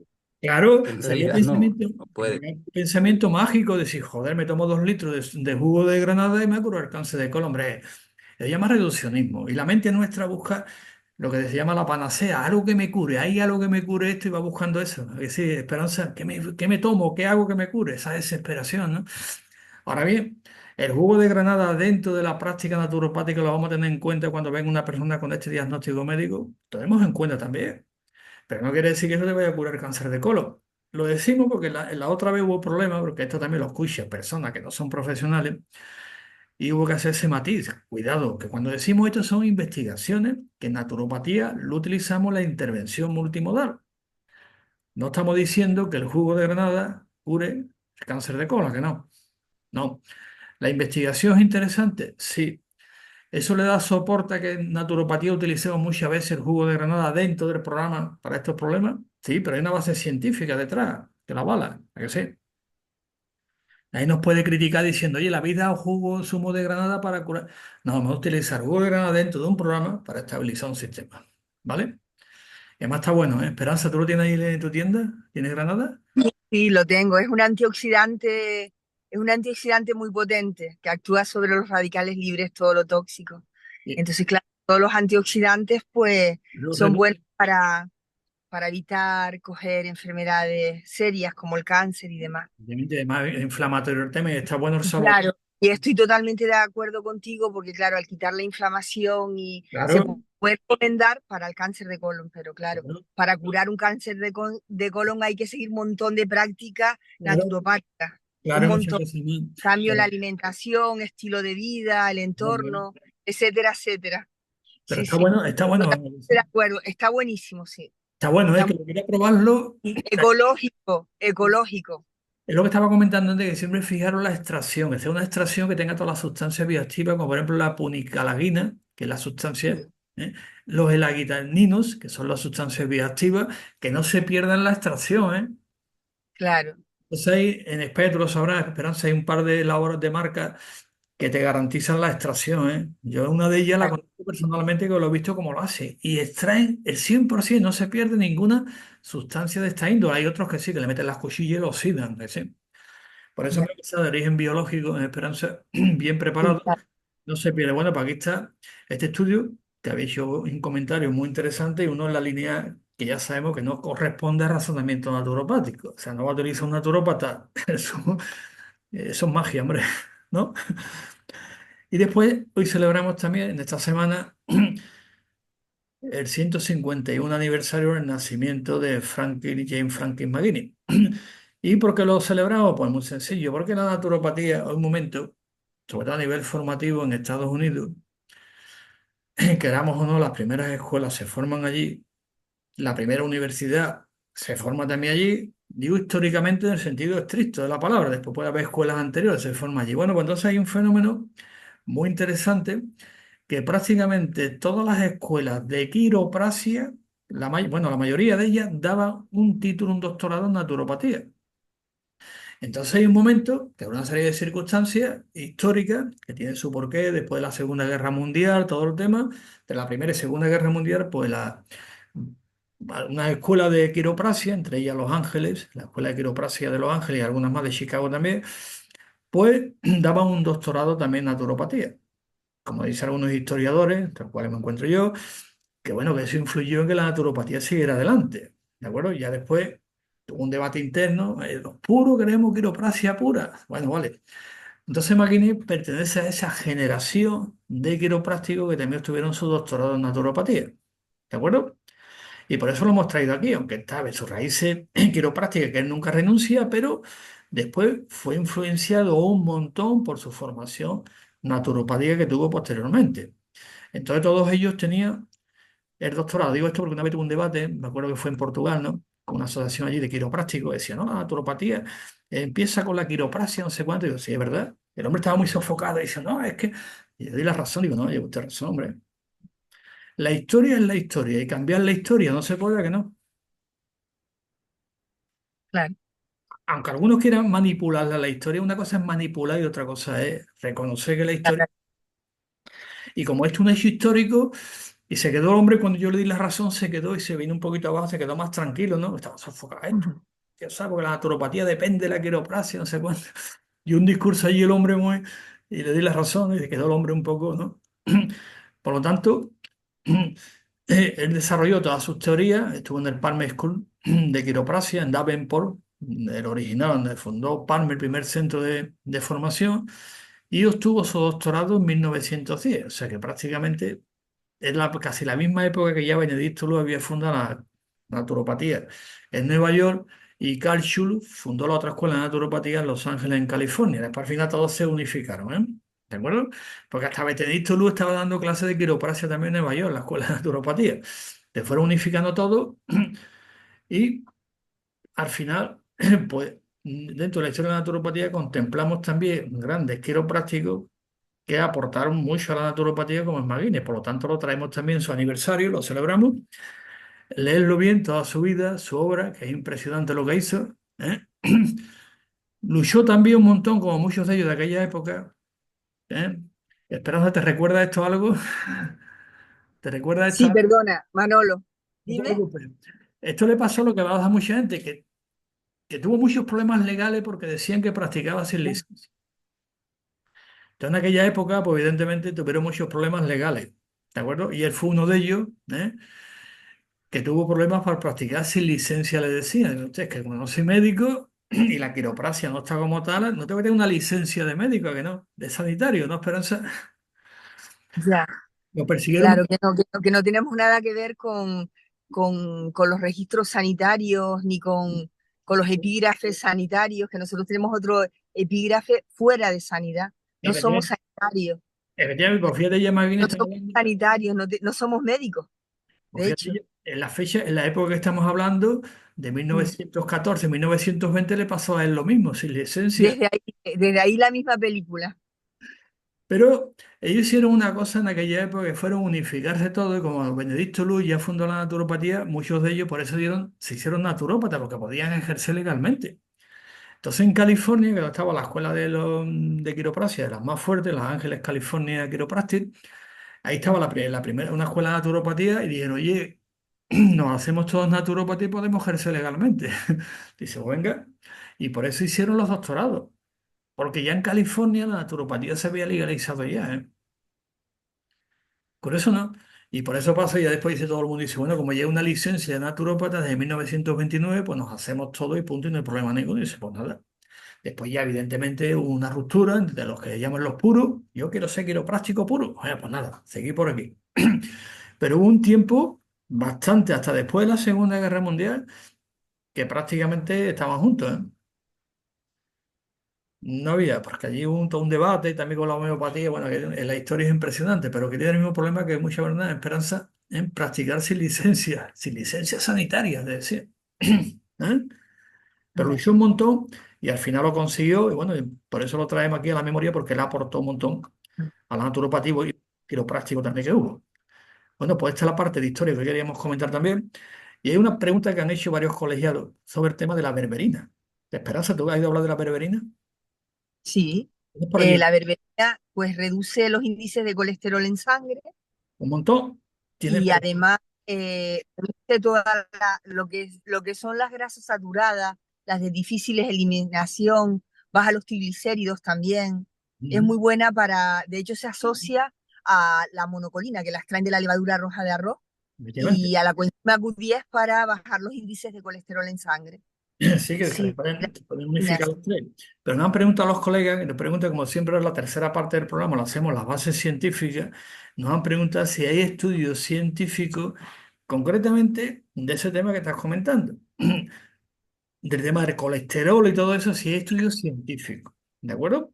Porque a veces hay que demostrarlo como vimos al principio del programa. ¿Tiene alguna evidencia científica la berberina o simplemente es la propaganda que esto? ¿Hay estudios? yo creo que sí, yo creo que sí.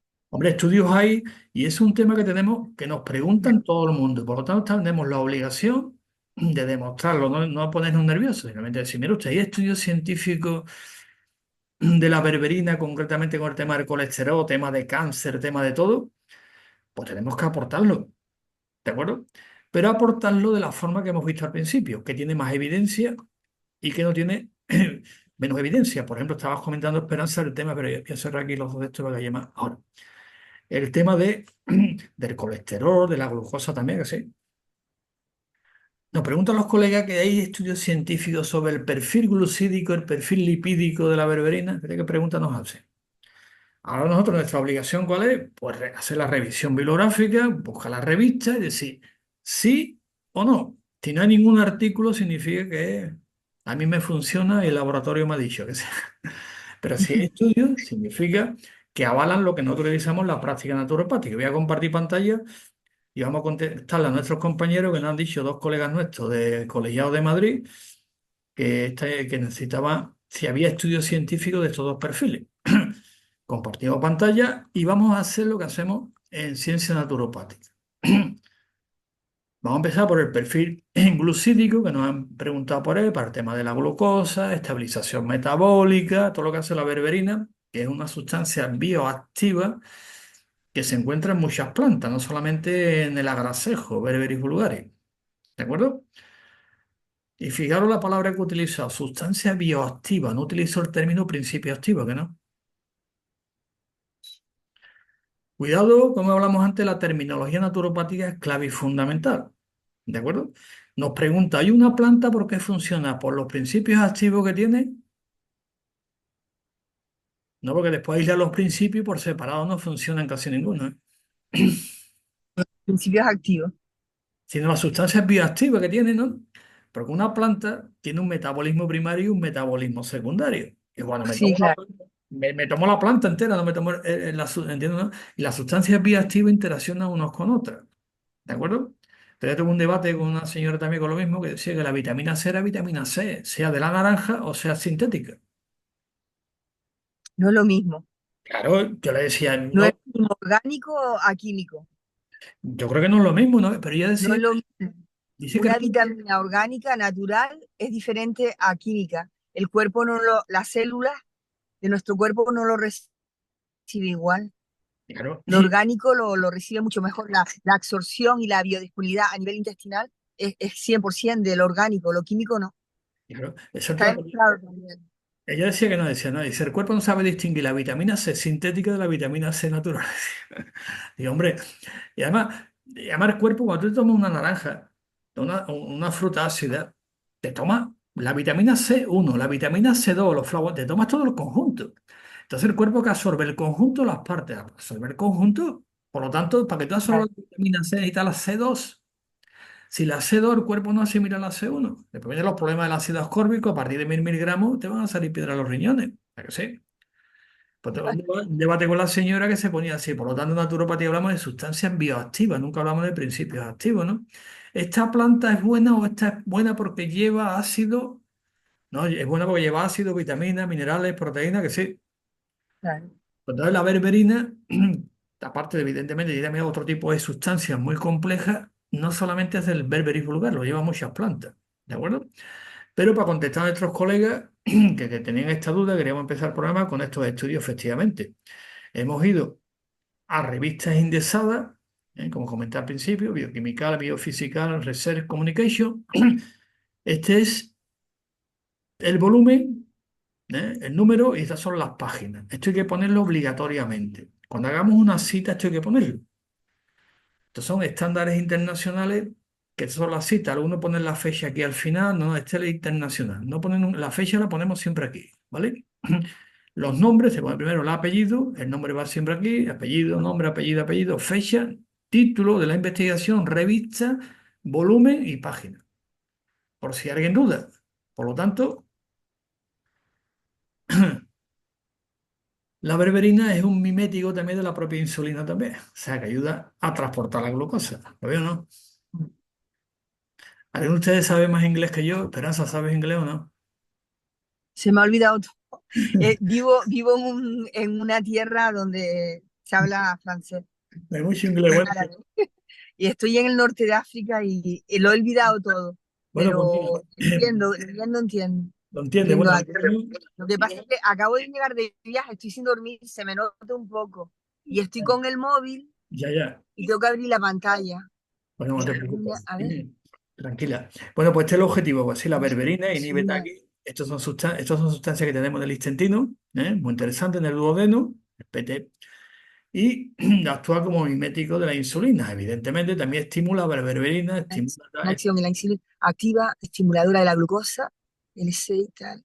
sí, sí, con marcadores, efecto protector de la berberina, los niveles de glucosa en el suero, eh, Hay un estudio experimental de la berberina y un que montón. baja los índices de azúcar en sangre. Efectivamente, incluso aquí, por ejemplo, está hecho en ratas, en diabéticos, que se produce en En ratas China, también. en China, en China, También sí, está lo hecho. han en estudio. Estudio muy interesante, por lo tanto, aquí tenemos otro también interesante, la resistencia a la insulina también, que es importante, resistencia a la insulina, modelos de ratas, cuidado que también se hacen ratas, antes de los humanos. Yo después le escribo a algunos de ellos, preguntarle que por qué no se hacen en humanos después, y te dicen lo mismo, financiación. Bueno, pues aquí está, este estudio es muy interesante, ¿no? Como equilibra, del año 97. Normalmente nos piden estudios después del año 2000. Siempre nos piden, no, tiene que ser el 2000 en adelante porque los antiguos ya están... No, los antiguos se ponen para demostrar que se lleva investigando hace mucho tiempo. Pero yo siempre pongo los antiguos también, ¿vale? Por ejemplo, el ajo, ¿sabéis de qué año es la primera investigación científica del ajo? Científica, no, a nivel popular el ajo sabemos cómo funciona, pero científicamente ¿sabéis de qué año es la primera publicación científica sobre el ajo, las propiedades del ajo? Medieval, No, en aquella época no existía la imprenta todavía.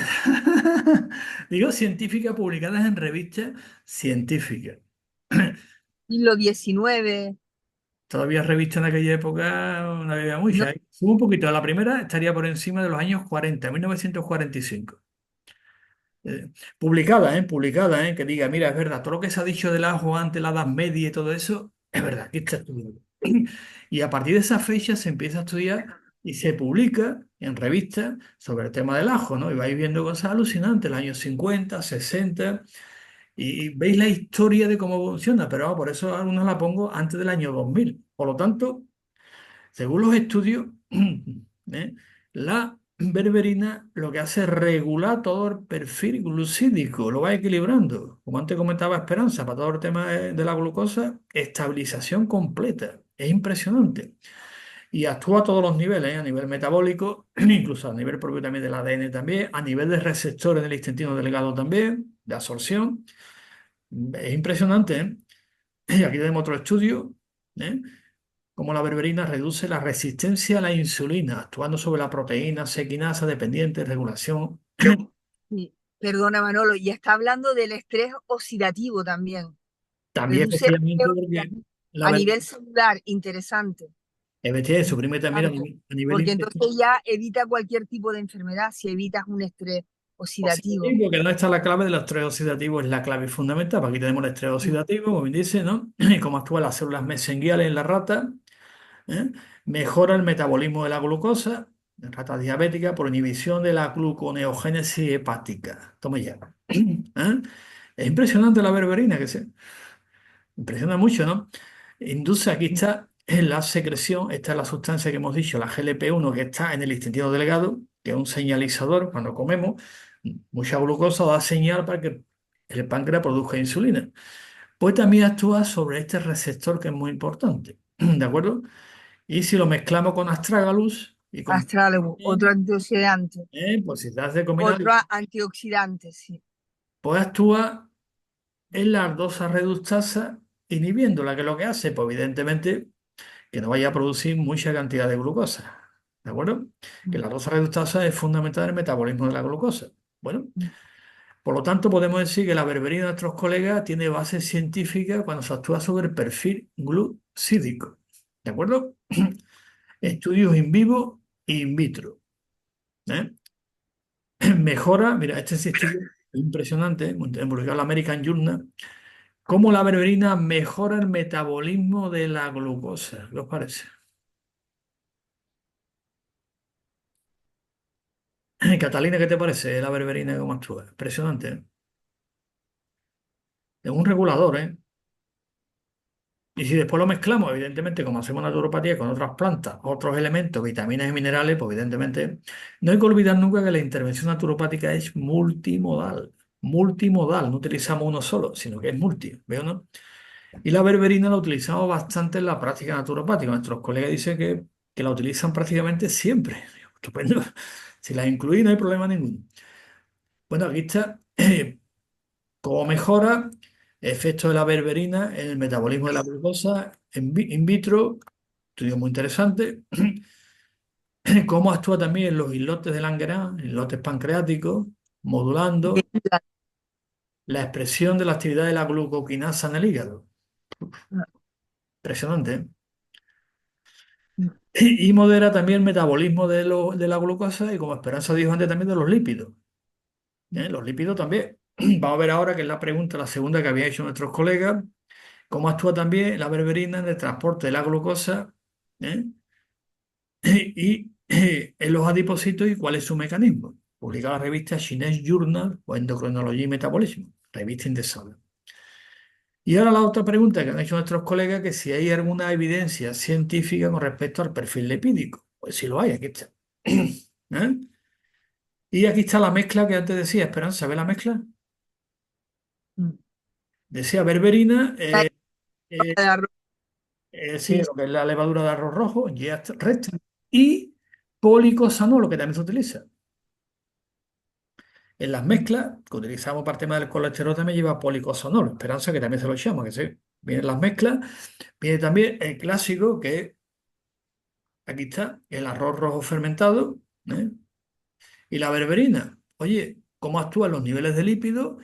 Y en el endotelio también. Mira, aquí tenéis un doble ciego. ¿Te acuerdas que hablamos antes del doble ciego? Aquí está. Doble blind. No es una revisión sistemática, pero la podemos clasificar en los niveles de arriba, niveles A, ¿se acordáis? Doble blind, doble ciego. Con placebo, todo el tema este. Otro estudio sobre la dislipemia en general en adultos. Mira, aquí tenéis una revisión sistemática y metaanálisis. Aquí lo tenéis. Estaba buscando uno, aquí está. Aquí está. Por lo tanto, este es el que tiene mayor nivel de evidencia. No es una opinión de expertos. Por lo tanto, aquí tenemos el nivel más alto de investigación.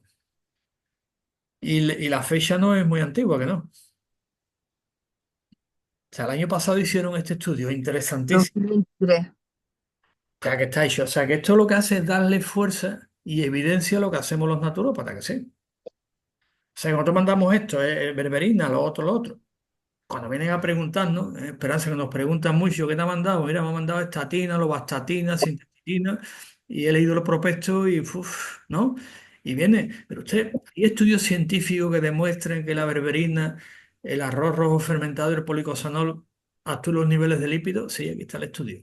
Oye, ¿hay estudios que la berberina actúen directamente sobre la dislipemia en general en adultos? Pero aquí están los estudios, revisión sistemática. Así que lo que hacemos los naturópatas tiene una base científica, y no voy a entrar ¿entiendes? En otros temas, en las estatinas, por ejemplo, y todo lo que ello implica. Bueno, aquí tenemos otro, inhibición de los lípidos por activación. Mira, aquí tenemos una vía metabólica, la MP quinasa. ¿Eh? Y los efectos hipolipemiantes, que baja todo el perfil lipídico de la berberina. ¿Eh? Berberina reduce la expresión de las enzimas adipogénicas y, y también la inflamatoria. Aquí está el sendero metabólico, el 373L1 adipocito. Punto.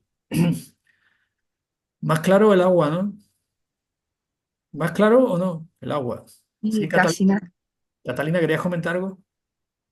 No, está bien, estoy impresionada por la berberina, sus mezclas y todo eso. Sí, es que ahí tenemos dos colegas que dentro del programa, siempre la tercera parte de la última, son colegas nuestros, naturópatas, que preguntan bases científicas de lo que están haciendo en consulta. Y para eso estamos también, para decir, mira, sí las hay. ¿De acuerdo? Y ¿Y si, la berberina reduce la inflamación? ¿En claro, qué casos, Manuel? En todo, general. todo, siempre que esté relacionado, es que es un tema, en toda la cascada bioquímica de una inflamación está la insulina y la glucosa. ¿De acuerdo? Porque Sí. la insulina es anabolizante y pone en marcha todo lo que se llama factores de crecimiento. Y entonces, cuando tienes la glucosa alta e insulina alta, los factores de crecimiento se activan. Te puede salir un tumor, te puede salir de todo. ¿De acuerdo? Entonces, la base Ujú. de un proceso inflamatorio, que no sea por un golpe, evidentemente, por razón trauma, está el metabolismo de la glucosa implicado. Y si la O insulina se sea que la activa, berberina baja la inflamación también, en todo general, genial. y reduce los riesgos de cáncer también, ¿no? Sí, los de cáncer, una pregunta que nos han hecho los colegas, pero vamos a dejarlo para el próximo día porque son, de cáncer le hemos puesto muchas investigaciones porque hacía falta mucho apoyo. ¿Entiendes? Un apoyo casi siempre es por encima de 100, 200 investigaciones como mínimo. ¿De acuerdo? Que te piden. Ujú. Pero para temas de cáncer, la berberina tiene su lógica, pues te tira de. Es que sí, Baja. si tú impulsas los factores de crecimiento, te va a crecer de todo en el cuerpo.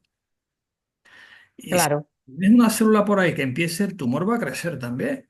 Porque estimula los factores de crecimiento. El factor de crecimiento epitelial, pues evidentemente que te va a conducir a tumores también, ¿no? ¿Y es con la glucosa y con qué se activan O la los insulina. factores de La crecimiento? insulina, la insulina La tiene, insulina.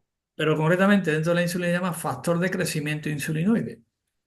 Es que, O sea, claro, es que los picos de insulina, los picos de insulina. Claro, y después la cantidad de azúcar, de dulce, refinado que te está metiendo en el cuerpo. se alimenta, se alimenta del azúcar Claro. directamente. Y Es el entonces, alimento para todos los patógenos, hongos, todo, todas las células tumorales y todo. Dale azúcar y y crecen. crecen, se Crecen inflaman. rápidamente. Crecen rápidamente. Por eso hay cosas que a veces, cuando ponemos Y los por eso hay que reducir los hidratos de carbono, porque se convierten en azúcares. claro, sobre Claro. todo, sobre todo Sobre todo si son refinados. el final de cadena Esos larga son bombas, también, que los son. refinados, sí, Pero el problema estriba, aparte del tema ese, en los factores de crecimiento. Que eso hay que explicar, además está estudiado científicamente, no es una cosa que los naturópatas nos inventemos y dicen, no, es que la glucosa produce cáncer. No, no, eso es una generalización empírica, hay que demostrarlo científicamente. claro, El efecto Warburg que se llama, y después hay que fundamentarlo un montón. Pero sí es importante el factor de crecimiento insulinoide. Como se te active el factor de crecimiento insulinoide, pues te va a crecer todo. ¿De acuerdo? No solamente a lo ancho, que crezcas a lo ancho. ¿De acuerdo? Y No, para los culturistas, Manuel, los que quieren crecer, si les interesa, ¿no? no, sí, no, después vienen los problemas, ¿eh? Vienen los problemas, cuidado, porque ya se puso de moda, todavía sigue, ¿no? Tuve hace poco un culturista que se inyectaba insulina todos los días. Porque es anabolizante, cuidado, cuidado, cuidado. Es mejor que usted lleve una alimentación equilibrada, que usted produzca la insulina adecuada que tu cuerpo necesita, ni más ni menos.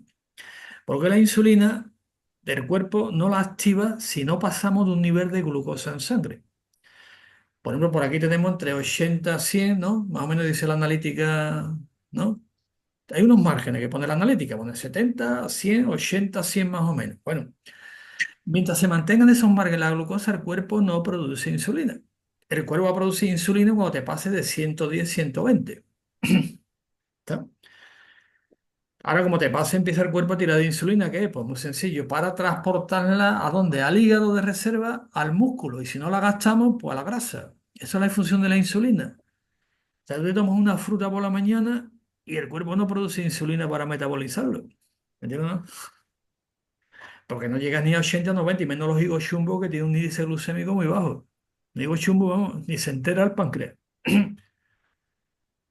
Por ejemplo, las fresas tampoco, las guindas, lo otro, nada. Ni siquiera el melón, que tiene fama de que el azúcar sube con el melón, no. El melón por la mañana, hombre, te lo tomas por la noche, cambia. ¿De Y acuerdo? los higos, que No, los tienen higos mucha azúcar. chumbo, el chumbo, bueno, No, los higos los otros, los higos, el figo carica tampoco tiene un el índice ficus, glucémico carica. bajísimo, hombre.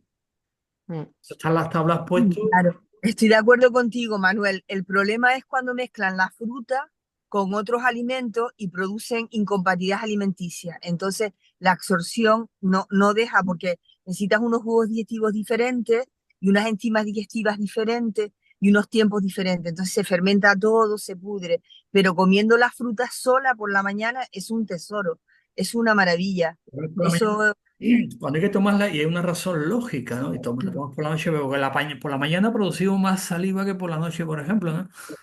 mm, Mm. Por ejemplo, claro, sí que hay cosas que están muy estudiadas y sobre todo el mito. Hay varios mitos como dice, oye, si tomo esto, me sube la insulina. No, no, la insulina sube cuando te pasa de este margen. Si no te pasa de este margen, ¿quién transporta? Que lo hemos dicho muchas veces, ¿quién transporta la glucosa? Son las glucoproteínas, las GLUT. Tenemos 13 o 14 GLUT. Son las que transportan la glucosa. ¿De acuerdo? Y cuando se alteran, por ejemplo, en el cáncer de pecho, la que está más activada es la GLUT3. Por ejemplo, se descontrola el sistema. Que eso de que tenerlo claro nos preguntan, no es que la insulina transporta la glucosa, no, transporta cuando te pasa de un límite y lo transporta exclusivamente al hígado, al músculo y a la grasa cuando no lo gastamos. No la produce y después también la insulina se produce cuando estamos cabreados todos los días, te pega un chute de insulina enorme, ¿no? ¿De acuerdo? Cuidado con los cabreos, ¿eh? Que los cabreos también, toda la acetilcolina. eran el páncreas, Claro, la acetilcolina hace que te dispare también. Y después hay tres aminoácidos diabetógenos, que muchas veces vienen a nuestra consulta y dicen, yo no tomo azúcar, ¿cómo es que la tengo, tengo esto alto? Que como usted, no hay que olvidar que hay tres aminoácidos que son diabetógenos, que están en la carne principalmente. Que bueno, que no comen nada de dulce y tienen diabetes. Y me lo preguntan, ¿por qué? Digo, ¿cómo usted carne? Y dice todos los días un montón y pescado un montón. Bueno, ya sabe. Es que hay un mito con respecto a eso, que es que el azúcar hace que la insulina no. ¿De acuerdo? Es muy complejo, pero nos quedamos con la idea importante de que los factores de crecimiento se van a activarse, por lo tanto hay que tener la glucosa lo más estable posible que podamos. Y de vez en cuando vaciar los depósitos de glucógeno del cuerpo. Está en un ayuno. claro, Vaciar, ayunando, vaciar usted, que está usted de glucógeno hasta la bola, pues vacíelo usted de vez claro, en cuando y se llama, ¿de acuerdo? Y además el glucógeno como mucho, si hace mucho deporte te dura 40 minutos la reserva, ¿eh? Si no haces nada te puede durar hasta 48 horas. Digo, yo, 48 horas lleno de glucógeno, vaya rollo. Vacíalo de vez en cuando, hace un ayuno y lo vacía. Por lo tanto, la berberina es clave y fundamental para todo este proceso metabólico de regulación del metabolismo. Vimos antes glucídico y ahora lipídico, que es fundamental. ¿Ves? El prefijo EU significa normalizador, efecto normalizador del perfil lipídico por la berberina administrada sola en combinación con otro, mira, Esperanza, lo que tú dijiste antes, con otros productos naturales que bajan el colesterol. ¿Veo o no? Te puede mezclar sí, perfectamente y baja rápidamente. Y lo que hace es algo importante, nivela, no es que te ponga, te baja el colesterol, como le puede hacer otro, y la baja de colesterol te va a inducir rápidamente a depresión rápida, aparte de muchos problemas, problemas hormonales, problemas de todo. Manuel, una pregunta. ¿Qué parte de la planta de la berberina se utiliza? Las hojas, supongo, ¿no? Y la hoja, pero puede utilizar el Berberis vulgaris, que es el nuestro, y después hay muchas más plantas que también lo tienen, ¿eh? La pero berberina. si usamos, yo tengo entendido que si usas la raíz de la planta es más potente que la hoja. Pero guarde ya, ¿del Berberis o del Costis? ¿De qué planta? La raíz de cualquier planta es más potente que la hoja. El extracto de la raíz. De la raíz, porque tiene que ser berberis, de todas maneras, siempre las sustancias bioactivas, depende del sitio, están más concentradas en uno que en otro, ¿eh? Uno está en el Sí, rizoma, otro está en la raíz, otro en la hoja, otro en la flor. Dependiendo, por ejemplo, claro, la amapola, la reaginina 1 y reaginina 2 está concentrada en la hoja, en la flor de la amapola, en los La pétalos. semilla. En la semilla. Ah, en los pétalos. Los pétalos, la reaginina 1 y 2 está en los pétalos. ¿De Y acuerdo? el Vitex agnus castus en la semilla, por lo visto, ¿no? Semilla está, efectivamente. De todas Mm. maneras, siempre es bueno que sea una planta que te garantice que sea lo más biológicamente disponible y que puedas traerlo bien. Hoy en día la berberina, por lo que yo estaba mirando y ya llevo tiempo, ya la hay en el mercado como berberina, ¿no, Esperanza? sí, sí. Y la gente se está tomando 2000 miligramos para adelgazar.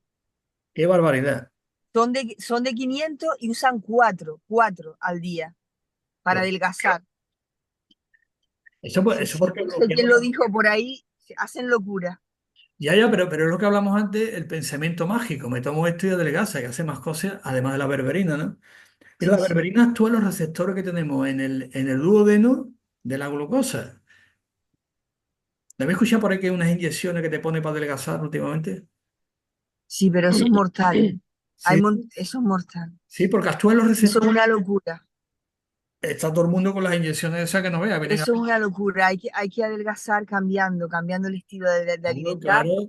concienciando a la gente, haciendo deporte, ejercicio Sí, pero físico. eso necesita mucha voluntad. Es una locura. Hay que hacerlo. Pero si no, la berberina lo utilizamos también dentro del programa, ¿eh? Cuidado, ¿eh? Yo lo utilizo bastante, ¿eh? Entonces, cuando viene, Mm, oye, inyección no sé qué, no sé cuánto, hay algo natural, no sé cuánto, digo berberina.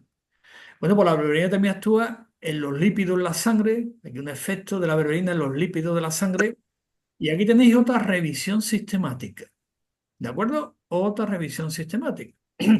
Quiere decir que esto es lo que tiene mayor evidencia en el rango que estamos comentando. O sea que esto, discutirlo a estas alturas, se puede discutir como toda la vida, pero no cuestionar, ¿vale? Porque está en estudio, ¿eh?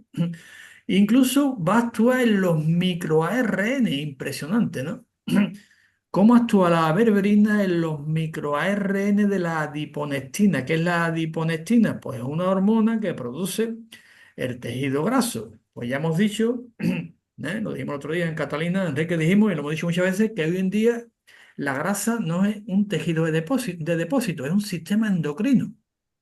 Ujú. Y como un sistema Sí, sí, endocrino produce hormonas, entre ellas esta, la adiponectina. Pero que mira sí, acá. sí. ¿Sí, Catalina? Que nos ayuda bastante ¿Pero estás de acuerdo para, que la grasa hoy en día, el tejido graso, más bien es endocrino que un depósito? sí, Porque produce hormonas. No olvidad que la grasa produce hormonas. Cuidado.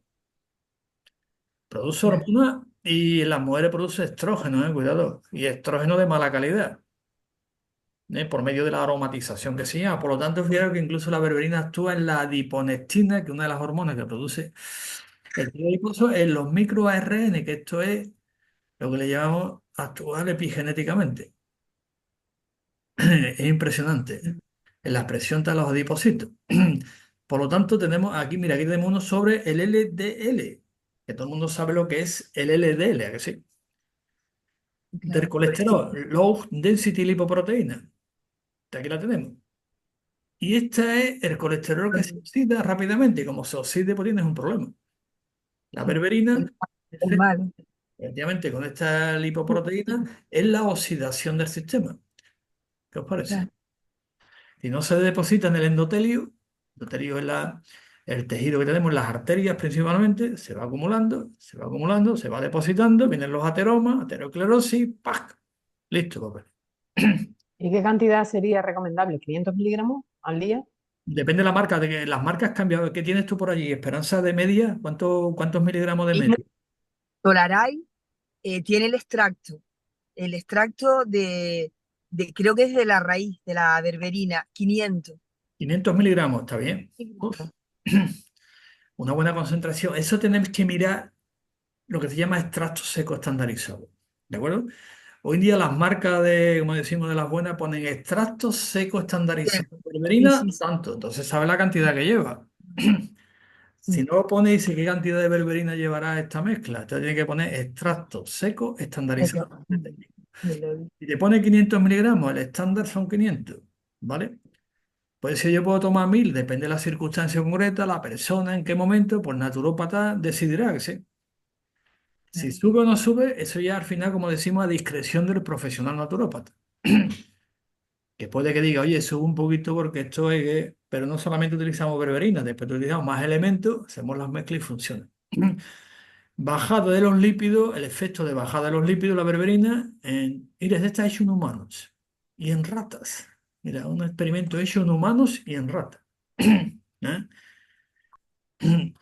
Aquí aumenta la expresión de dos, se llaman senderos metabólicos, un GATA2 y GATA3, durante la inhibición de la diferenciación de los adipocitos. Sí, bueno, se van formando las células de la grasa, se llaman adipocitos, actúan directamente sobre la expresión de estos dos senderos metabólicos, GATA2 y GATA3. Lo inhibe que hace que no se formen los adipocitos. Por eso no. Está bien hecho el cuerpo, ¿eh? ¿Eh? Aquí tengo la verbena, mira, aquí está los preadipocitos blancos, que es la grasa que no es la buena es la parda. ¿Eh? Cómo se van diferenciando y hace que aumente el tejido graso blanco. versus el pardo, que es el bueno. Mira que tenemos la berberina, Esperanza, lo que tú dijiste antes. Antioxidante, ahí lo tienes. Sistema inmune.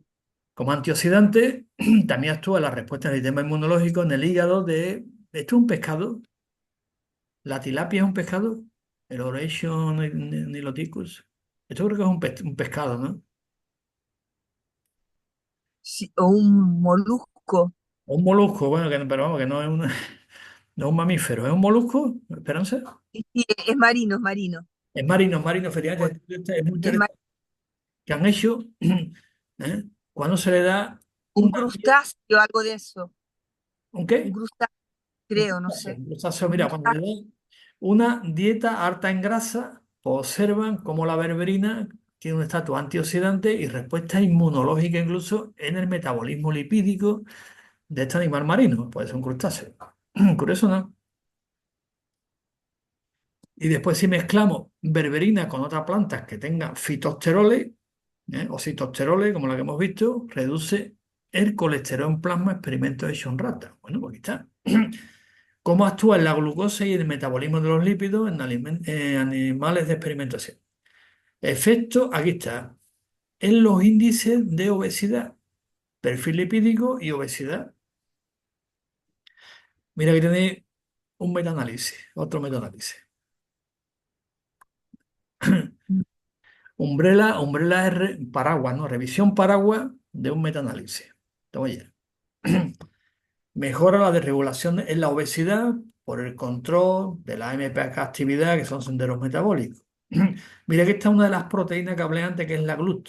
Estas son las que transportan la glucosa cuando llegamos a niveles altos. Llaman GLUT 1, GLUT 2, 3, hay 13 o 14 GLUT. Curioso, ¿no? Y es que eso es importante como naturopata que la glucosa la transportan las GLUT, no la insulina. La insulina transporta el exceso de glucosa cuando nos pasamos de los límites biológicamente aceptables. ¿De acuerdo? Tened esto en cuenta que a veces todo el mundo, no, no toma usted dulce, digo, fruta para el azúcar, no toma usted esto para el azúcar. No depende la hora, depende con que lo mezcle, depende porque hace falta tomarla. Aquí están las GLUT, los subrayo para que quede que estos son los transportadores de proteína de la glucosa. Mejora la glucosa, experimento hecho en rata, mejora también la secreción de insulina. Joder, qué barbaridad, ¿no? Es impresionante. Manolo, Nicole, tengo que pedir disculpas porque estoy de viaje y me tengo que ir. Sí, quedan 3 minutos. Pero, Quedan 3 minutos. pero me ha encantado, interesante. El próximo estoy enterito. Vale, vale. Saludos De todas compañeras, maneras, a mis compañeras, que estén todas bien. vale, de todas maneras esto queda grabado, no preocuparos, queda grabado. Bueno, pues aquí tenemos como Muy esto. interesante, Manuel, que tienes muchísima información, que muchas Claro, gracias, es que que eres tengáis. un crack, eres un máquina. Nicole, gracias. Venga, Y a nos mis vemos, hasta compañeros, luego. Bueno, pues aquí la berberina sigue actuando. perdón, pido disculpas. No te Me preocupes, queda me olvidé. grabado. Gracias. Y bueno, aquí tenemos otro. Incluso para aquellos que tengan algún problema, dice, oye, yo quiero con las estatinas, no quiero dejarlas. Bueno, pues aquí tiene usted berberina sola o en combinación con estatina, seguridad y eficacia. Bueno, porque en naturopatía muchas veces hay personas que no pueden o no pueden dejarlo o no se debe o no podemos actuar. Oye, ¿se puede mezclar berberina con estatina? Este estudio es muy interesante al respecto. Se puede utilizar sola, como estamos viendo, o combinada con estatina. Si en un momento dado la cosa está muy descompensada, cuidado que somos naturópatas profesionales. ¿De acuerdo? Efecto de la berberina y berberina estimula el transporte de glucosa, los mecanismos, distinto a la insulina. O sea que lo que hacemos también es un ahorro de insulina al páncreas que no produzca tanto, ¿de acuerdo? Bueno, pues nada, pues ya como este programa siempre dura 2 horitas aproximadamente, ya hemos terminado, son las 10 y hay una pregunta de varios compañeros que habían preguntado por esto. El tema del cáncer, que lo dejamos para otro día con la berberina, que hay mucho más tema. Lo de las enzimas, que hemos hecho programas sobre enzimas, también hablaremos de algunas enzimas concretas, sobre todo las topoisomerasas, que habéis preguntado por ellas, si hay intervención naturopática, las enzimas topoisomerasas. Pues hablaremos sobre ello el próximo día porque parece que ha despertado un interés esta enzima, topoisomerasa 1 y la 2. ¿De acuerdo? Vamos a ver si era una intervención naturopática. Bueno, pues este era hoy el programa. seguir la línea que llevamos de que la naturopatía es una ciencia, seguimos con ello. Hemos visto también a nivel histórico algunos elementos importantes y después en la evaluación de tecnología que era hoy tocaba la berberina. Catalina, ¿qué te ha parecido la berberina para el tema de la glucosa y grasa, colesterol? Interesante, muy interesante, doctor, como para aplicarlo a lo que es el- como naturópatas, ya, y estudiarlo más además. Claro, y además funciona después bien mezclado y después, bueno, pues el hígado. Lo que hemos hablado, lo que son xenobióticos y lo que son idembióticos. ¿Qué es un xenobiótico? Sustancia extraña al organismo, ¿vale? Que es un idembiótico, sustancia idéntica a la estructura que tiene nuestro organismo. Si le damos berberina, que es un idembiótico, nuestro organismo lo va a utilizar lo mejor, utiliza un xenobiótico. ¿Lógico, no? Es que es lógico, el cuerpo está hecho para lo que está hecho. Yo aquí te conozco, pues estoy contento, no te conozco. Digo, yo tranquilo que no te conozco. Es que una cosa normal, ¿a que sí? El cuerpo va a asimilar lo que conoce, lo que no conoce va a decir, esto no lo conozco yo, ¿qué hace? Efectos secundarios, ¿no? Porque es que no lo conozco. Ajá. Me lo echa al hígado, me lo está intoxicando, tengo que echarlo, eliminarlo, pues tendré muchos problemas de eliminación, ¿no? Ahora tú le echas un idembiótico bien echado, bien preparado, bien mezclado, el cuerpo dice, oye, esto sé de qué va, lo metaboliza y regula. Entonces, hoy hemos hablado de la berberina, otro día pues iremos hablando de otras plantas, otros minerales que nos preguntan también, de todo, y viendo la base científica que es la clave. Es decir, tenemos que dar respuesta. Si alguien nos pregunta esto, ¿por qué hay que dar respuesta? No vale decir esto es bueno. ¿A que sí? No vale decir esto es bueno o esto se utilizaba hace 2000 años. No. Hoy en día existe el método científico. Antes, como no existía, yo le di una planta. No es que me la daban por tradición, esta planta funciona así, pero hoy en día sabemos, como vemos, lo que lleva la planta, cómo funciona y qué es lo que hace, que sé. Y sobre todo, que si se puede mezclar con medicamentos, no se puede mezclar. Hay algunas que sí, otras no, ya está. Y hoy en día, ese es el tema.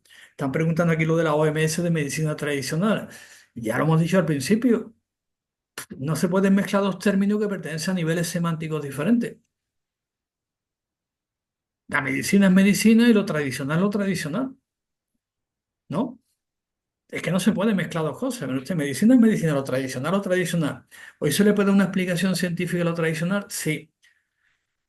Pero hoy en día, la naturopatía es que como ciencia y transdisciplinar, pues tienen en cuenta también los factores antropológicos, culturales, filosóficos, humanos, y no se queda en el mero hecho técnico. ¿De acuerdo? Pero cuando Benedicto Luz, y termino ya, decía, ¿qué es la naturopatía? Dice Benedicto Luz, es la interacción entre el ser humano, la naturaleza y Dios. Benedicto Luna dijo, tómate esto para curarte esto naturalmente, que no. Dijo que había detrás toda una cultura, una filosofía de vida, una antropología, una integración del ser humano con la naturaleza y con la trascendencia.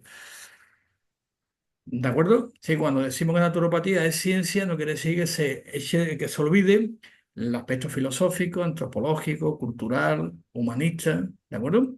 Por eso el paradigma de la naturopatía es eco, bio, psicosocial. No es puramente biologicista. Vamos al cuerpo, tómate esto, que es bueno, ¿no? Y Eco, faltaría Dios ahí en la... sí, le ponen psico y en psico metemos la trascendencia también. Bueno, Digo porque hay 5 paradigmas y el paradigma de la naturopatía es eco, bio, psicosocial. De otras ciencias es paradigma biologicista, otro psicologicista, nada más que la mente, las emociones, lo lleva todo. ¿De acuerdo? Y el paradigma nuestro tenemos en cuenta el medio donde vivimos, el aspecto biológico, el aspecto psicológico con su inmanencia y trascendencia. Y el aspecto social que no podemos vivir, que vivimos una sociedad que también, queramos o no, interaccionamos con la sociedad también. Esa interacción pues, va a dar problemas de salud, ¿a que sí? Es lo que se llama clásicamente determinantes sociales de la salud, que también lo veremos, que habéis preguntado por ello, pero hoy en día no da tiempo a hablar tantas cosas. Los determinantes sociales hablaremos otro día que estéis preguntando también por él. ¿Cómo influyen los aspectos sociales en la salud? ¿De acuerdo? Por lo tanto, no podemos restringir la salud a tomar de esto que te va a curar esto. Eso es un reduccionismo que no funciona, que no. Funciona en un caso de emergencia, se llama compromiso vital. Si hay un compromiso vital, evidentemente pues hay que recurrir, ¿a que sí? Si hay un compromiso vital, bien, es que hay que recurrir rápidamente a lo que sea. ¿De acuerdo? Pero si no hay un compromiso vital, pues podemos actuar como naturópata bastante bien, teniendo en cuenta todas estas variables y sobre todo los fundamentos científicos que hay que tenerlo. Hay que dar explicaciones sí o sí. No vale explicaciones metafísicas, de la energía cósmica, universal, no, no. El lenguaje que todo el mundo entiende. ¿De acuerdo? Bueno, pues nada, pues nos vemos el próximo día. Agradecer a nuestros compañeros de Allende de los Mares, como decimos, nuestro compañero Allende de los Mares, que allí es invierno todavía, que hayan venido aquí al programa. Y bueno, Catalina, Enrique, es un honor compartir con ustedes estas horitas de este tema, ¿eh? ¿Vale? Gracias, gracias, Nos vemos, ¿eh? Gracias, doctor. Vale, hasta luego. gracias. Buen día.